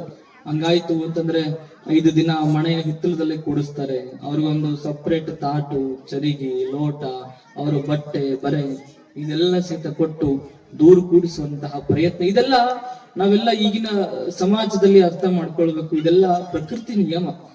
ಪ್ರಕೃತಿ ನಿಯಮ ಅದು ಅವರಿಗೆ ಹೆಣ್ಣು ಮಕ್ಕಳಿಗೆ ದೇವರು ಕೊಟ್ಟಿರ್ತಕ್ಕಂತಹ ಅದೊಂದು ವರ. ಅದು ನಾವೆಲ್ಲ ಹಂಗಾದ್ಮೇಲೆ ಅದಕ್ಕೆ ನಮ್ಗೆಲ್ಲ ಮುಟ್ಟಾಳ ಅಂತ ಕರೀತಾರೆ. ಮುಟ್ಟಾಳ ಅಂದ್ರೆ ಏನ್ ಗೊತ್ತ ನೀವೆಲ್ಲ? ಮುಟ್ಟಾಳ ಅಂದ್ರೆ ಅದೊಂದು ಬೈಗಳಲ್ಲ, ಅದು ನಮ್ಮ ಭಾಷೆಗಳೆಲ್ಲ ಬೈಗಳಲ್ಲೂ ಸಹಿತ ಒಂದೊಂದು ಅರ್ಥಗಳಿದಾವ್. ಇಂಥ ಬೈಗಳು ಬೈರಿ ಅಂದ್ರೆ ನೀವು ಇರ್ಲಾರದ ಬೈಗಳು ಬೈಯಕ್ ಚಾಲು ಮಾಡ್ತೀರಿ. ಮುಟ್ಟಾಳ ಅಂತಂದ್ರೆ ಮುಟ್ಟು ಗಟ್ಟಿಗೊಂಡು ಬಳಿಕ ಹುಟ್ಟಿ ಬಂದವರು ಅಂತ ತಿಳ್ಕೊಂಡಿದ್ರ ಅರ್ಥ. ಒಬ್ರು ಬೈಗಳದ ಬಗ್ಗೆ ಸಂಶೋಧನೆ ಮಾಡ್ಯಾರ, ಅದರೊಳಗೆ ಈ ಪದಗಳನ್ನ ಬರೆದಾರ. ಹೀಗಾಗಿ ತಾಯಂದಿರಿಗೆ ಆಗುವಂಥದ್ದು ಅದು ಪ್ರಕೃತಿ ನಿಯಮ. ಅದನ್ನು ತಪ್ಪಿಸಲಿಕ್ಕೆ ಯಾರಿಂದಲೂ ಸಹಿತ ಆಗೋದಿಲ್ಲ. ಹಾಗಾಗಿ ಅಪ್ಪಾಜಿ, ನಮ್ಮ ಅಕ್ಕ ನಾಗಮ್ಮನಿಗೂ ಸಹಿತ ಉಪನಯನ ಮಾಡ್ರಿ, ಅವ್ರಿಗೆ ಉಪನಯನ, ಅದ್ರ ಜೊತೆಗೆ ನನಗೂ ಸಹಿತ ಉಪನಯನ ಮಾಡ್ರಿ ಅಂತ ತಂದಾಗ ಮಾದರಸ, ಮಾದಲಾಂಬಿಕೆ, ಆಚಾರ್ಯರು, ಪುರೋಹಿತರು ಎಲ್ಲರೂ ಸಹಿತ ಸಿಟ್ಟಿಗೆ ಬರ್ತಾರೆ. ಬಸವಣ್ಣ, ನೀನು ಬಹಳ ಜಾಣ ಅಂತ ಅನ್ಕೊಂಡಿದ್ವಿ. ಮಾದರಸ ಸಿಟ್ಟಿಗೆ ಬಂದು ಹೇಳ್ತಾನೆ, ಬರ್ತಾ ಬರ್ತಾ ರಾಯರ ಮನೆ ಕುದುರೆ ಏನಾಯ್ತು? ಕತ್ತಿ ಆಯ್ತು. ನಿನ್ನ ಬಹಳ ಚಲೋ, ಬಹಳ ಜ್ಞಾನಿ, ಬಹಳ ವಿಚಾರವಂತ, ಬಹಳ ಆಚಾರವಂತ ಎಲ್ಲ ಅನ್ಕೊಂಡಿದ್ದೆ. ಆದ್ರೆ ನೀನ್ ಇಷ್ಟೊಂದು ಉದ್ದಟತನ ಮಾಡ್ತಿ ಅಂತ ತಿಳ್ಕೊಂಡು ನಾ ಅನ್ಕೊಂಡಿದ್ದಿಲ್ಲ ಬಸವಣ್ಣ. ನೀ ಹಿಂಗೆ ಮಾಡಿದ್ರೆ ನಿನ್ನ ಮನೆ ಬಿಟ್ಟು ಕಳಿಸ್ಬೇಕಾಗ್ತದೆ ಅಂತ ತಿಳ್ಕೊಂಡು ಮಾದರಸ ಬಸವಣ್ಣನಿಗೆ ಎಚ್ಚರಿಕೆಯನ್ನ ನೀಡ್ತಾನೆ. ಅವಾಗ ಬಸವಣ್ಣ ಅಂತಾನೆ, ನನಗೆ ಇರ್ಲಾರ್ದ ನಮ್ಮ ಅಕ್ಕನಿಗೆ ಇರ್ಲಾರ್ದ ನನಗೂ ಇಲ್ಲ ಅಂತ ಅಂದ ಬಳಿಕ ನನಗ್ ನೀ ಮನಿ ಬಿಟ್ಟ ಹೊರಗೆ ಕಳಿಸ್ತೆ ಅಂದ ಬಳಿಕ ನನಗೂ ಸಹಿತ ಈ ಮನಿ ಒಳಗೆ ಇರಾಕ್ ಇಷ್ಟ ಇಲ್ಲ ಅಪ್ಪಾಜಿ, ನನ್ನ ಕಳಿಸೇ ಬಿಡು ಅಂತ ತಿಳ್ಕೊಂಡು ಬಸವಣ್ಣ ಮಾದರಸನಿಗೆ ಹೇಳಿಬಿಡ್ತಾನೆ. ಎಲ್ಲರೂ ಸಹಿತ ದಂಗಾಗ್ತಾರೆ, ಆಶ್ಚರ್ಯ ಆಗ್ತಾರೆ. ಏನಿವ ಪುರೋಹಿತರೆಲ್ಲ ಅವ್ರ ತಾಯಿ ಬರ್ತಾಳೆ, ನೋಡಪ್ಪ ಬಸವಣ್ಣ ಹಂಗೆಲ್ಲ ಮಾಡಬೇಡ, ಅಗ್ರಹಾರದಲ್ಲಿ ನಿಮ್ಮ ತಂದೆಗೆ ಒಂದು ಗೌರವ ಇದೆ, ನಿಮ್ಮ ತಂದೆಗೆ ಒಂದು ಗೌರವ ಇದೆ, ಇದೆಲ್ಲ ನಮ್ಮ ಸಂಪ್ರದಾಯ, ಇದು ನಮ್ಮ ಪದ್ಧತಿ ಇದೆ. ಈ ಪದ್ಧತಿಗೆ ಅನುಗುಣವಾಗಿ ನೀನ್ ನಡ್ಕೊಳ್ಬೇಕಪ್ಪ. ನೀವು ಮುಂದೆ ಇನ್ನು ಹೆಚ್ಚಿನ ವಿದ್ಯಾಭ್ಯಾಸ ತಗೊಳ್ಬೇಕೋ ಇಲ್ಲೋ ತಗೊಳ್ಬೇಕು, ಹಾಗಿದ್ರೆ ಉಪನಯನ ಮಾಡ್ಕೊಳ್ಬೇಕು. ನಾ ಮಾಡ್ಕೋತಿಲ್ಲ ಅಂತ ಯಾವಾಗ ಅಂದಿ ನಾನು? ನಾ ಮಾಡ್ಕೋತೀನಿ, ನಮ್ಮ ಅಕ್ಕಗೆ ಮಾಡಿ ನಾನು ಮಾಡ್ಕೋತೀನಿ ಅಂತ ತಿಳ್ಕೊಂಡು ಬಸವಣ್ಣ ಮತ್ತು ಹಠ ಹಿಡಿದ. ತಾಯಿಗೆ ಸಿಟ್ಟು ಬಂತು, ತಂದೆಗೂ ಸಹಿತ ಸಿಟ್ಟು ಬಂತು, ಆಚಾರ್ಯರಿಗೂ ಸಹಿತ ಸಿಟ್ಟು ಬಂತು. ಅವಾಗ ಬಸವಣ್ಣನ ವಿಚಾರ ಎಷ್ಟು ದೊಡ್ಡದು ನೋಡ್ರಿ. ಸ್ತ್ರೀಯ ಕುಲ ಉದ್ಧಾರಕ, ಈ ಸಮಾನತೆ ಹರಿಕಾರ ಅಂತ ಯಾಕೆ ಕರೀತಾರೆ ಅಂತಂದ್ರೆ, ಸ್ತ್ರೀನೂ ಸಹಿತ ಆಕಿನೂ ಸಹಿತ ನಮ್ಮ ಹಾಗೆ, ಆಕಿ ಲಿಂಗ ಭೇದ ತಾರತಮ್ಯ ನಮ್ಮಲ್ಲಿ ಹೋಗಬೇಕು. ಇವಾಗೆಲ್ಲ ನಿಮ್ಗಿಂತ ಹೆಚ್ಚಿಗೆ ಸಮಾನತೆ ಮೀಸಲಾತಿ ಅವರಿಗೆ ಬಂದ್ಬಿಟ್ಟೈತೆ 33. ಇನ್ನೊಂದ್ ಸ್ವಲ್ಪ ದಿವಸ ಹೋಗ್ರಿ 50-50 ಬರ್ತಾರ ಅವ್ರು. ಅದಾದ್ಮೇಲೆ ಇನ್ನೊಂದ್ ಸ್ವಲ್ಪ ದಿವಸ ಹೋಗಿ ನೀವೇ 33ಕ್ಕೆ ಬರ್ತಾರೆ, ಅವರೇ 70ಕ್ಕೆ ಬಂದ್ಬಿಡ್ತಾರೆ. ಈ ಲಿಂಗ ಭೇದ ತಾರತಮ್ಯ ಹೋಗ್ಬೇಕನ್ನುವಂಥದ್ದು ಈಗಿಂದ ಅಲ್ಲಿದು 12ನೇ ಶತಮಾನದಿಂದ ಬಂದಿರುವಂತದ್ದು. ಬಸವಣ್ಣ ಕ್ರಾಂತಿ ಮಾಡಿರ್ತಕ್ಕಂಥ ವಿಚಾರ ಇದು. 8 ವರ್ಷದ ಬಾಲಕ ಸ್ತ್ರೀಗೂ ಸಹಿತ ಸಮಾನತೆಯನ್ನು ಕೊಡಬೇಕಂತ ತಿಳ್ಕೊಂಡು ಎಲ್ಲರ ಮುಂದೆ ಗಟ್ಟಿ ಧ್ವನಿಯಿಂದ ಹೇಳ್ತಾನೆ. ನಾವು ಇನ್ನು ಬಹಳ ಊರುಗಳಲ್ಲಿ ಆ ಪದ್ಧತಿ ಇದೆ. ಹೆಣ್ಣು ಹುಟ್ಟಿದ್ರು ಅಂತಂದ್ರೆ ಪೀಡೆ ಅಂತ ಕರೀತಾರೆ, ಹೌದಾ? ಹೆಣ್ಣು ಹುಟ್ಟಿದ್ರೆ ಅನಿಷ್ಟ ಅಂತ ಕರೀತಾರೆ, ಹೆಣ್ಣು ಹುಟ್ಟಿದ್ರೆ ಮೂಗು ಮುರಿತಾರೆ, ಹೆಣ್ಣು ಹುಟ್ಟಿದ್ರೆ ಪೀಡೆ ಅಂತಾರೆ, ಗಂಡು ಹುಟ್ಟಿದ್ರೆ ಪೇಡೆ ಹಂಚ್ತಾರೆ, ಹೌದಲ್ಲ? ಆದ್ರೆ ನಾವೆಲ್ಲ ಅನ್ಕೊಳ್ಬೇಕು, ಹೆಣ್ಣು ಹುಟ್ಟಿದ್ರೆ ಪೀಡೆ ಅಲ್ಲ, ಹೆಣ್ಣು ಅಂತಂದ್ರೆ ಈ ಸಮಾಜದ ಒಂದು ಕಣ್ಣು ಅನ್ನುವಂತ ಭಾವನೆ ನಮ್ಮಲ್ಲಿ ಬರಬೇಕಾಗಿರುವಂತದ್ದು. ಅಂತಹ ಭಾವನೆ ನಮ್ಮಲ್ಲಿ ಬಂತು ಅಂತಂದ್ರೆ ನಮ್ಮೆಲ್ಲರಲ್ಲಿ ಸಹಿತ ಜ್ಞಾನ ವಿಕಾಸ ಆಗತ್ತೆ, ಜ್ಞಾನೋದಯ ಆಗತ್ತೆ, ಸಮಾನತೆ ನಮ್ಮಲ್ಲಿ ಬರ್ತೈತಿ. ಅವರು ನಮ್ಮ ಹಾಗೆ ಅನ್ನುವಂತಹ ಭಾವನೆಗಳು ನಮ್ಮಲ್ಲಿ ಬೆಳಲಿಕ್ಕೆ ಪ್ರಾರಂಭ ಆಗುತ್ತವೆ ಅನ್ನೋದನ್ನ ನಾವ್ ಯಾರು ಸಹಿತ ಮರೆಯಬಾರದು. ಅದಕ್ಕೆ ಬಸವಣ್ಣನಿಗೆ ಸ್ತ್ರೀ ಕುಲ ಉದ್ಧಾರಕ, ಸಮಾನತೆಯ ಹರಿಕಾರ, ಸ್ತ್ರೀಗೂ ಸಹಿತ ಸಮಾನತೆಯನ್ನು ತಂದಿರ್ತಕ್ಕಂಥ ಸ್ತ್ರೀ. ನಾವು ಎಷ್ಟು ಮಹಿಳಾ ಮನೆಗಳ ಸಾಧನೆಗಳು ನಾವೆಲ್ಲ ನೋಡೋದಿಲ್ಲ. ಇವತ್ತು ಗಂಡು ಮಕ್ಕಳು ಸಹಿತ ನಾಚಿಕೊಳ್ಳುವಂತಹ ಕೆಲಸಗಳನ್ನ, ಅವರು ನಾವು ಮಾಡದಿರ್ತಕ್ಕಂತಹ ಸಾಧನೆಗಳನ್ನ ತಾಯಂದ್ರೆ ಮಾಡಿರ್ತಕ್ಕಂಥದ್ದು. ತಾಯಿ ಆಗಿರ್ತಕ್ಕಂಥವಳು ಬರೀ ಮಣಿ ಒಂದೇ ಸಂಭಾಳಿಸೋದಿಲ್ಲ. ನೀವೆಲ್ಲ ಹೇಳಂಗಿಲ್ಲ, ತೊಟ್ಟಿಲ ತೂಗುವಂತಹ ಕೈ ಜಗತ್ತನ್ನೇ ಆಳಬಲ್ಲುದು ಅಂತ ಅನ್ನೋದಕ್ಕೆ ಸಾಕ್ಷಿ ಯಾರು ಅಂತಂದ್ರೆ ಅದು ನಮ್ಮ ತಾಯಂದ್ರಿ ಅಂತ ಅನ್ನೋ ಒಂದು ಅವ್ರಿಗೊಂದ್ಸಲ ಜೋರು ಚಪ್ಪಾಳೆ ಕೊಡಪ್ಪ. ಹೀಗಾಗಿ ಆ ಸಮಾನತೆ ಬರಬೇಕು, ಸ್ತ್ರೀಯ ಸಮಾನತೆ ಬರಬೇಕಂತ ತಿಳ್ಕೊಂಡು ಬಸವಣ್ಣ ಎಲ್ಲರಿಗೂ ಹೇಳಿದ. ಎಲ್ಲರಿಗೂ ಸಹಿತ ಅದನ್ನ ಧಿಕ್ಕರಿಸಿದ್ರು. ನಾವ್ ಯಾವ ಕಾರಣಕ್ಕೂ ಸಹಿತ ಹೆಣ್ಣು ಮಕ್ಕಳಿಗೆ ಮುಂಜವಿ ಮಾಡಂಗಿಲ್ಲ, ಉಪನಯನ ಮಾಡಂಗಿಲ್ಲ, ಇದು ಯಾವ ಕಾರಣಕ್ಕೂ ಮಾಡಂಗಿಲ್ಲ. ಇದು ನಮ್ಮ ಶಾಸ್ತ್ರ ವಿರುದ್ಧವಾಗಿದೆ, ಪದ್ಧತಿಯ ವಿರುದ್ಧವಾಗಿದೆ, ಸಂಪ್ರದಾಯದ ವಿರುದ್ಧವಾಗಿದೆ ಅಂತ ತಿಳ್ಕೊಂಡು ಎಲ್ಲರೂ ಸಹಿತ ಮಾದರಸನಿಗೆ ಬೈದು ಅವನಿಗೆ ಅವರ ಮನೆಯಿಂದ ಅಲ್ಲಿಂದ ಹೊರಟು ಬಿಡ್ತಾರೆ ಎಲ್ಲ ಆಚಾರ್ಯರು. ಅವಾಗ ಮಾದರಸನಿಗೆ ಬಹಳ ಸಿಟ್ಟು ಬರ್ತೈತಿ. ಬಸವಣ್ಣ, ನೀ ನನ್ನ ಗೌರವವನ್ನ ಎಲ್ಲರ ಮುಂದೆ ನನ್ನ ಕಳೆದು ಬಿಟ್ಟಿ, ನನ್ನ ಗೌರವವನ್ನ ಕಳೆದು ಬಿಟ್ಟಿ, ನನ್ನ ಹೆಸರಿಗೆ ನೀ ಕಳಂಕ ತಂದು ಬಿಟ್ಟಲ್ಲ ಬಸವಣ್ಣ. ಇನ್ನು ಮೇಲೆ ನಿನಗೆ ಮನೆಯೊಳಗಡೆ ಅವಕಾಶ ಇಲ್ಲ, ನೀನ್ ಇಂದಿಗೆ ಮನೆ ಬಿಟ್ಟು ಬಿಡು ಅಂತ ತಿಳ್ಕೊಂಡು ಮಾದರಸ ಬಸವಣ್ಣನಿಗೆ ಹೇಳಿದಾಗ ಆಗಿಂದಾಗ್ಲೇ ಆಯ್ತು ಉಪವಾಸ ಅಂತ ತಿಳ್ಕೊಂಡು ತಂದೆ ತಾಯಿಗಳ ಪಾದಕ್ಕೆ ನಮಸ್ಕಾರ ಮಾಡಿ ಅವನು ಸಹಿತ ಮನೆಯಿಂದ ಹೊರಟ ಬಿಟ್ಟ. ಮನೆಯೊಳಗಿರ್ತಕ್ಕಂಥ ಅಕ್ಕ ನಾಗಮ್ಮ ಹೇಳ್ತಾಳೆ, ಬಸವಣ್ಣ ಎಲ್ಲಿರ್ತಾನೋ ಅಲ್ಲಿಯೂ ಸಹಿತ ನಾನೇ ಇರ್ತೀನಿ, ಅವ ಈ ಮನೆಯೊಳಗಿಲ್ಲ ಅಂತಂದ್ರೆ ನಾನು ಸಹಿತ ಮನೆಯೊಳಗೆ ಇರಂಗಿಲ್ಲ ಅಂತ ತಿಳ್ಕೊಂಡು ಬಸವಣ್ಣನ ಜೊತೆಗೆ ಅಕ್ಕ ನಾಗಮ್ಮನೂ ಸಹಿತ ಹೊರಡ್ತಾಳೆ. ಎಲ್ಲಿಗೆ ಹೋಗ್ತಾರೆ ಇಬ್ರು ಅಂತಂದ್ರೆ ಕೂಡಲದ ಸಂಗಮಕ್ಕೆ ಹೋಗ್ತಾರೆ. ಸಂಗಮನಾಥನ ಗುರುಗಳ ಬಳಿಗೆ ಹೋಗ್ತಾರೆ. ಅಲ್ಲಿದ್ದುಕೊಂಡು 12 ವರ್ಷಗಳವರೆಗೆ ವಿದ್ಯೆಯನ್ನು ಸಂಪಾದನೆ ಮಾಡ್ತಾನೆ. ಗುರು ಕೊಟ್ಟಿರ್ತಕ್ಕಂಥ ಇಷ್ಟಲಿಂಗವನ್ನೇ ಪೂಜೆ ಮಾಡ್ತಾನೆ. ಯಾವ ಕಾರಣಕ್ಕೂ ಯಜ್ಞೋಪವೀತವನ್ನ ಧರಿಸುವುದಿಲ್ಲ, ಜನಿವಾರವನ್ನು ಧರಿಸುವುದಿಲ್ಲ. ಯಜ್ಞೋಪವೀತ ಅಂದ್ರೆ ಏನು? ಯಜ್ಞೋಪವೀತಂ ಪರಮಂ ಪವಿತ್ರಂ. ಯಜ್ಞೋಪವೀತ ಅಂದ್ರೆ ಬಹಳ ಪವಿತ್ರವಾಗಿರ್ತಕ್ಕಂಥದ್ದು. ಆ ಕಾರಣಕ್ಕೆ ನಂಗೆ ಅದು ಲಿಂಗವೇ ಪವಿತ್ರ ಅಂತ ಬಳಿಕ ಲಿಂಗ ಮಧ್ಯೆ ಜಗತ್ ಸರ್ವಂ, ಲಿಂಗದೊಳಗನೆ ಎಲ್ಲ ಇದೆ. ಮತ್ತೆ ಇದೊಂದು ಇದ್ ಬಳಿಕ ಮತ್ತೆ ಇನ್ಯಾವುದು ಮತ್ತೊಂದು ಮಗದೊಂದು ಎದಕ್ಕೆ ಬೇಕಂತ ತಿಳ್ಕೊಂಡು ಜನಿವಾರವನ್ನ ಧಿಕ್ಕರಿಸಿ, ಉಪನಯನವನ್ನ ಧಿಕ್ಕರಿಸಿ ಕೂಡಲ ಸಂಗಮಕ್ಕೆ ಬಂದು ಸಂಗಮನಾಥನ ಗುರುಗಳಲ್ಲಿ ಬಂದು 12 ವರ್ಷಗಳವರೆಗೆ ವಿದ್ಯೆಯನ್ನು ಸಂಪಾದನೆ ಮಾಡ್ತಾನೆ. ಗುರು ಕೊಟ್ಟಿರ್ತಕ್ಕಂಥ ಎಲ್ಲಾ ವಿದ್ಯೆಗಳನ್ನ ಕಲಿತಾನೆ, ಸಕಲ ವಿದ್ಯಾ ಪಾರಂಗತನಾಗುತ್ತಾನೆ. ಪಾರಂಗತನಾದ ಬಳಿಕ ಒಂದು ದಿವಸ ಆ ನಂದಿ ಬಸವೇಶ್ವರನ ಜಾತ್ರೆ ಇರುತ್ತೆ. ಜಾತ್ರೆಗೆ ಬಾಲಕನಾಗಿರ್ತಕ್ಕ 12 ವರ್ಷದ ಈ ಬಸವಣ್ಣನು ಸಹಿತ ಅಲ್ಲಿ ಹೋಗಿರ್ತಾನೆ. ಅವಾಗ ಆ ಜಾತ್ರೆಗೆ ಬಲದೇವ ಅರಸ ಅಂತ ತಿಳ್ಕೊಂಡು ಮಂಗಳವಾಡದ ಮಂತ್ರಿ ಬಂದಿರ್ತಾನೆ. ಆ ಮಂತ್ರಿ ಬೇರೆ ಯಾರು ಅಲ್ಲ, ಮಾದಲಾಂಬಿಕೆಯ ಸಹೋದರನಾಗಿರ್ತಾನೆ. ಅವ ಅಲ್ಲಿಗೆ ಬಂದು ಅಲ್ಲಿ ಬಹಳ ಜನರನ್ನ ನೋಡ್ತಾನೆ. ಜಾತ್ರೆ ಒಳಗಡೆ ಬಹಳಷ್ಟು ತೇಜಪುಂಜವಾಗಿರ್ತಕ್ಕಂತಹ ಮುಖ, ಜ್ಞಾನದಿಂದ ತುಂಬಿರ್ತಕ್ಕಂತಹ ಕಣ್ಣುಗಳು, ಅವನ ವರ್ಚಸ್ಸು, ಅವನ ತೇಜಪುಂಜವಾಗಿರ್ತಕ್ಕಂತಹ ಮುಖ, ಅವನ ಜ್ಞಾನ, ಅವನ ಉಡುಗೆ ತೊಡುಗೆ, ನಡೆ ನುಡಿ, ಆಚಾರ ವಿಚಾರ ಸಂಪ್ರದಾಯಗಳಿಂದ ಬಸವಣ್ಣನನ್ನು ನೋಡಿ ಬಹಳ ಪ್ರಭಾವಿತನಾಗ್ತಾನೆ. ಆದ್ರೆ ಅವನಿಗೆ ಗೊತ್ತಿರೋದಿಲ್ಲ ಇವನು ನಮ್ಮ ಅಳಿಯ, ನನ್ನ ಅಕ್ಕನ ಮಗ ಅಂತ ತಿಳ್ಕೊಂಡು ಅವನಿಗೆ ಗೊತ್ತಿರೋದಿಲ್ಲ. ಬಹಳ ದಿವಸ ಆದ್ಮೇಲೆ ಸ್ವಲ್ಪ ಜಾತ್ರೆ ಎಲ್ಲ ಮುಗಿದ ಮೇಲೆ ಗೊತ್ತಾಗತ್ತೆ. ಗೊತ್ತಾದ್ಮೇಲೆ ಮನಸ್ಸು ಅನ್ಕೊಳ್ತಾನೆ, ನನಗೊಬ್ಬಕ್ಕೆ ಮಗಳಿದ್ದಾಳೆ, ಆ ಮಗಳನ್ನ ಕೊಟ್ರೆ ಅದು ಬಸವಣ್ಣನಿಗೆ ಕೊಡ್ಬೇಕಂತ ತಿಳ್ಕೊಂಡು ಮದುವೆಯ ಪ್ರಸ್ತಾಪವನ್ನ ಮನೆಯೊಳಗಡೆ ಇಡ್ತಾರೆ. ಮದುವೆಯ ವಿಚಾರವನ್ನ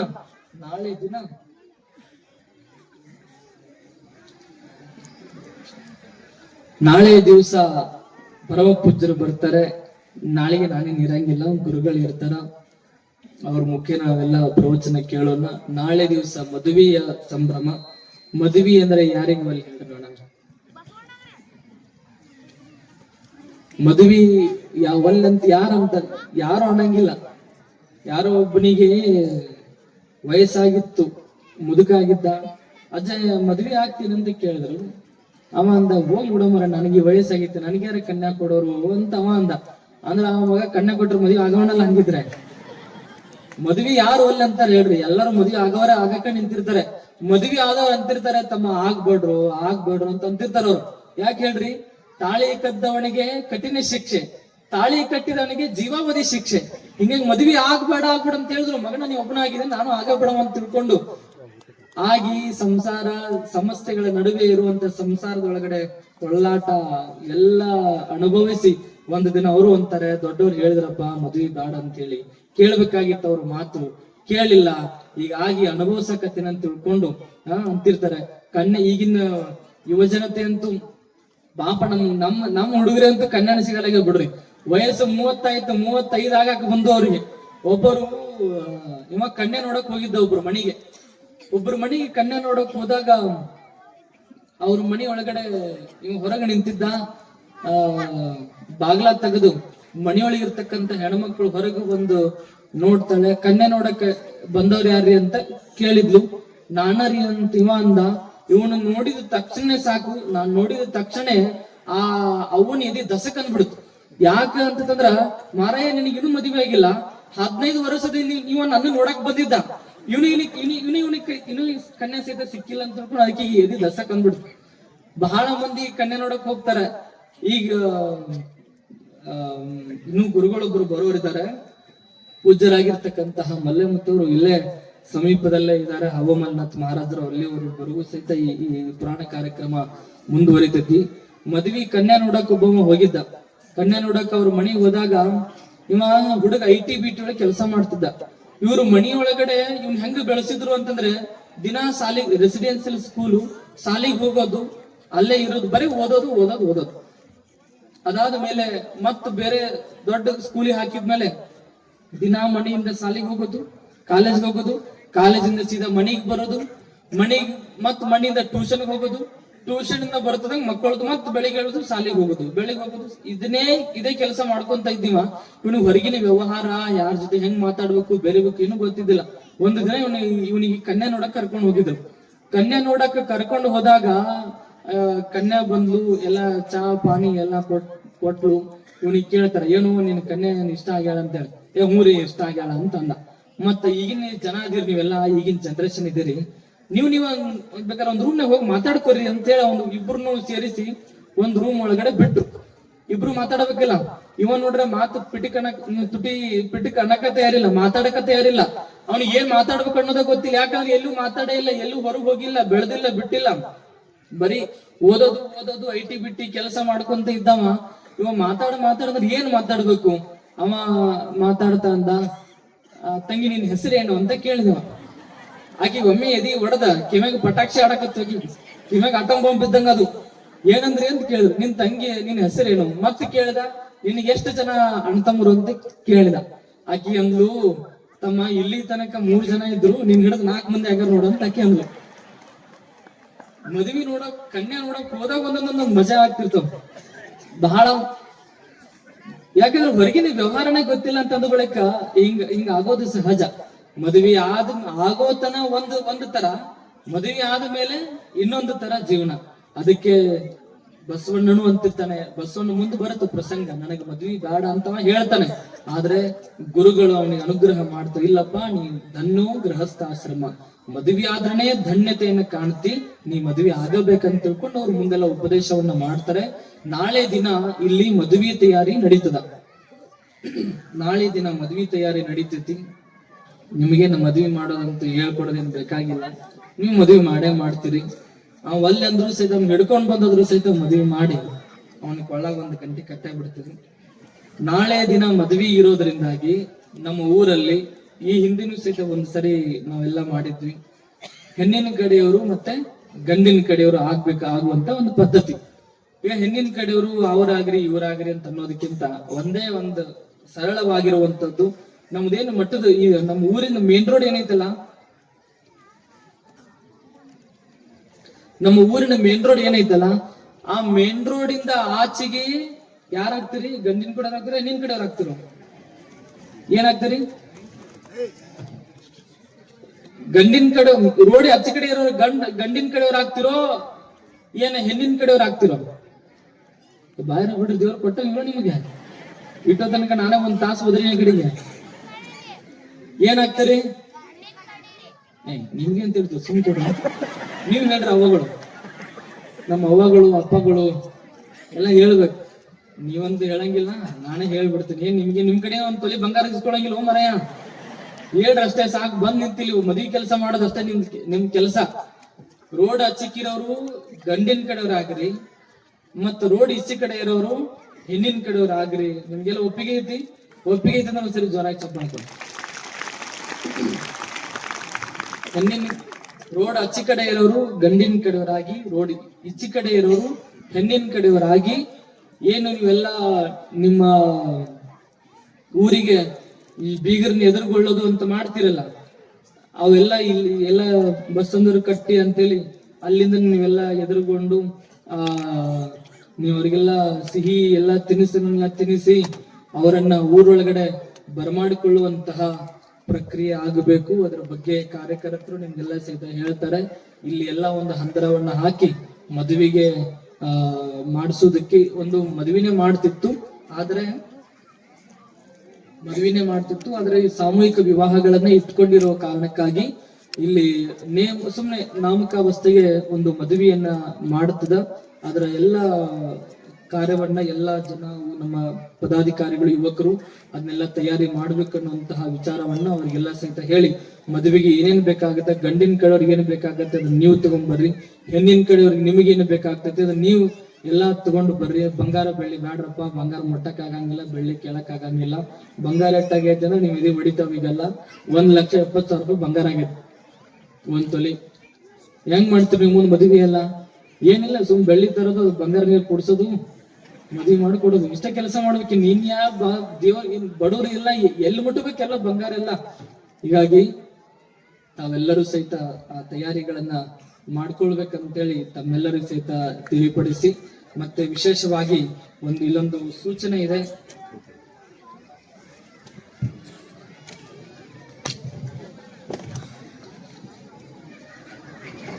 ಇದೇ ಬರುವಂತಹ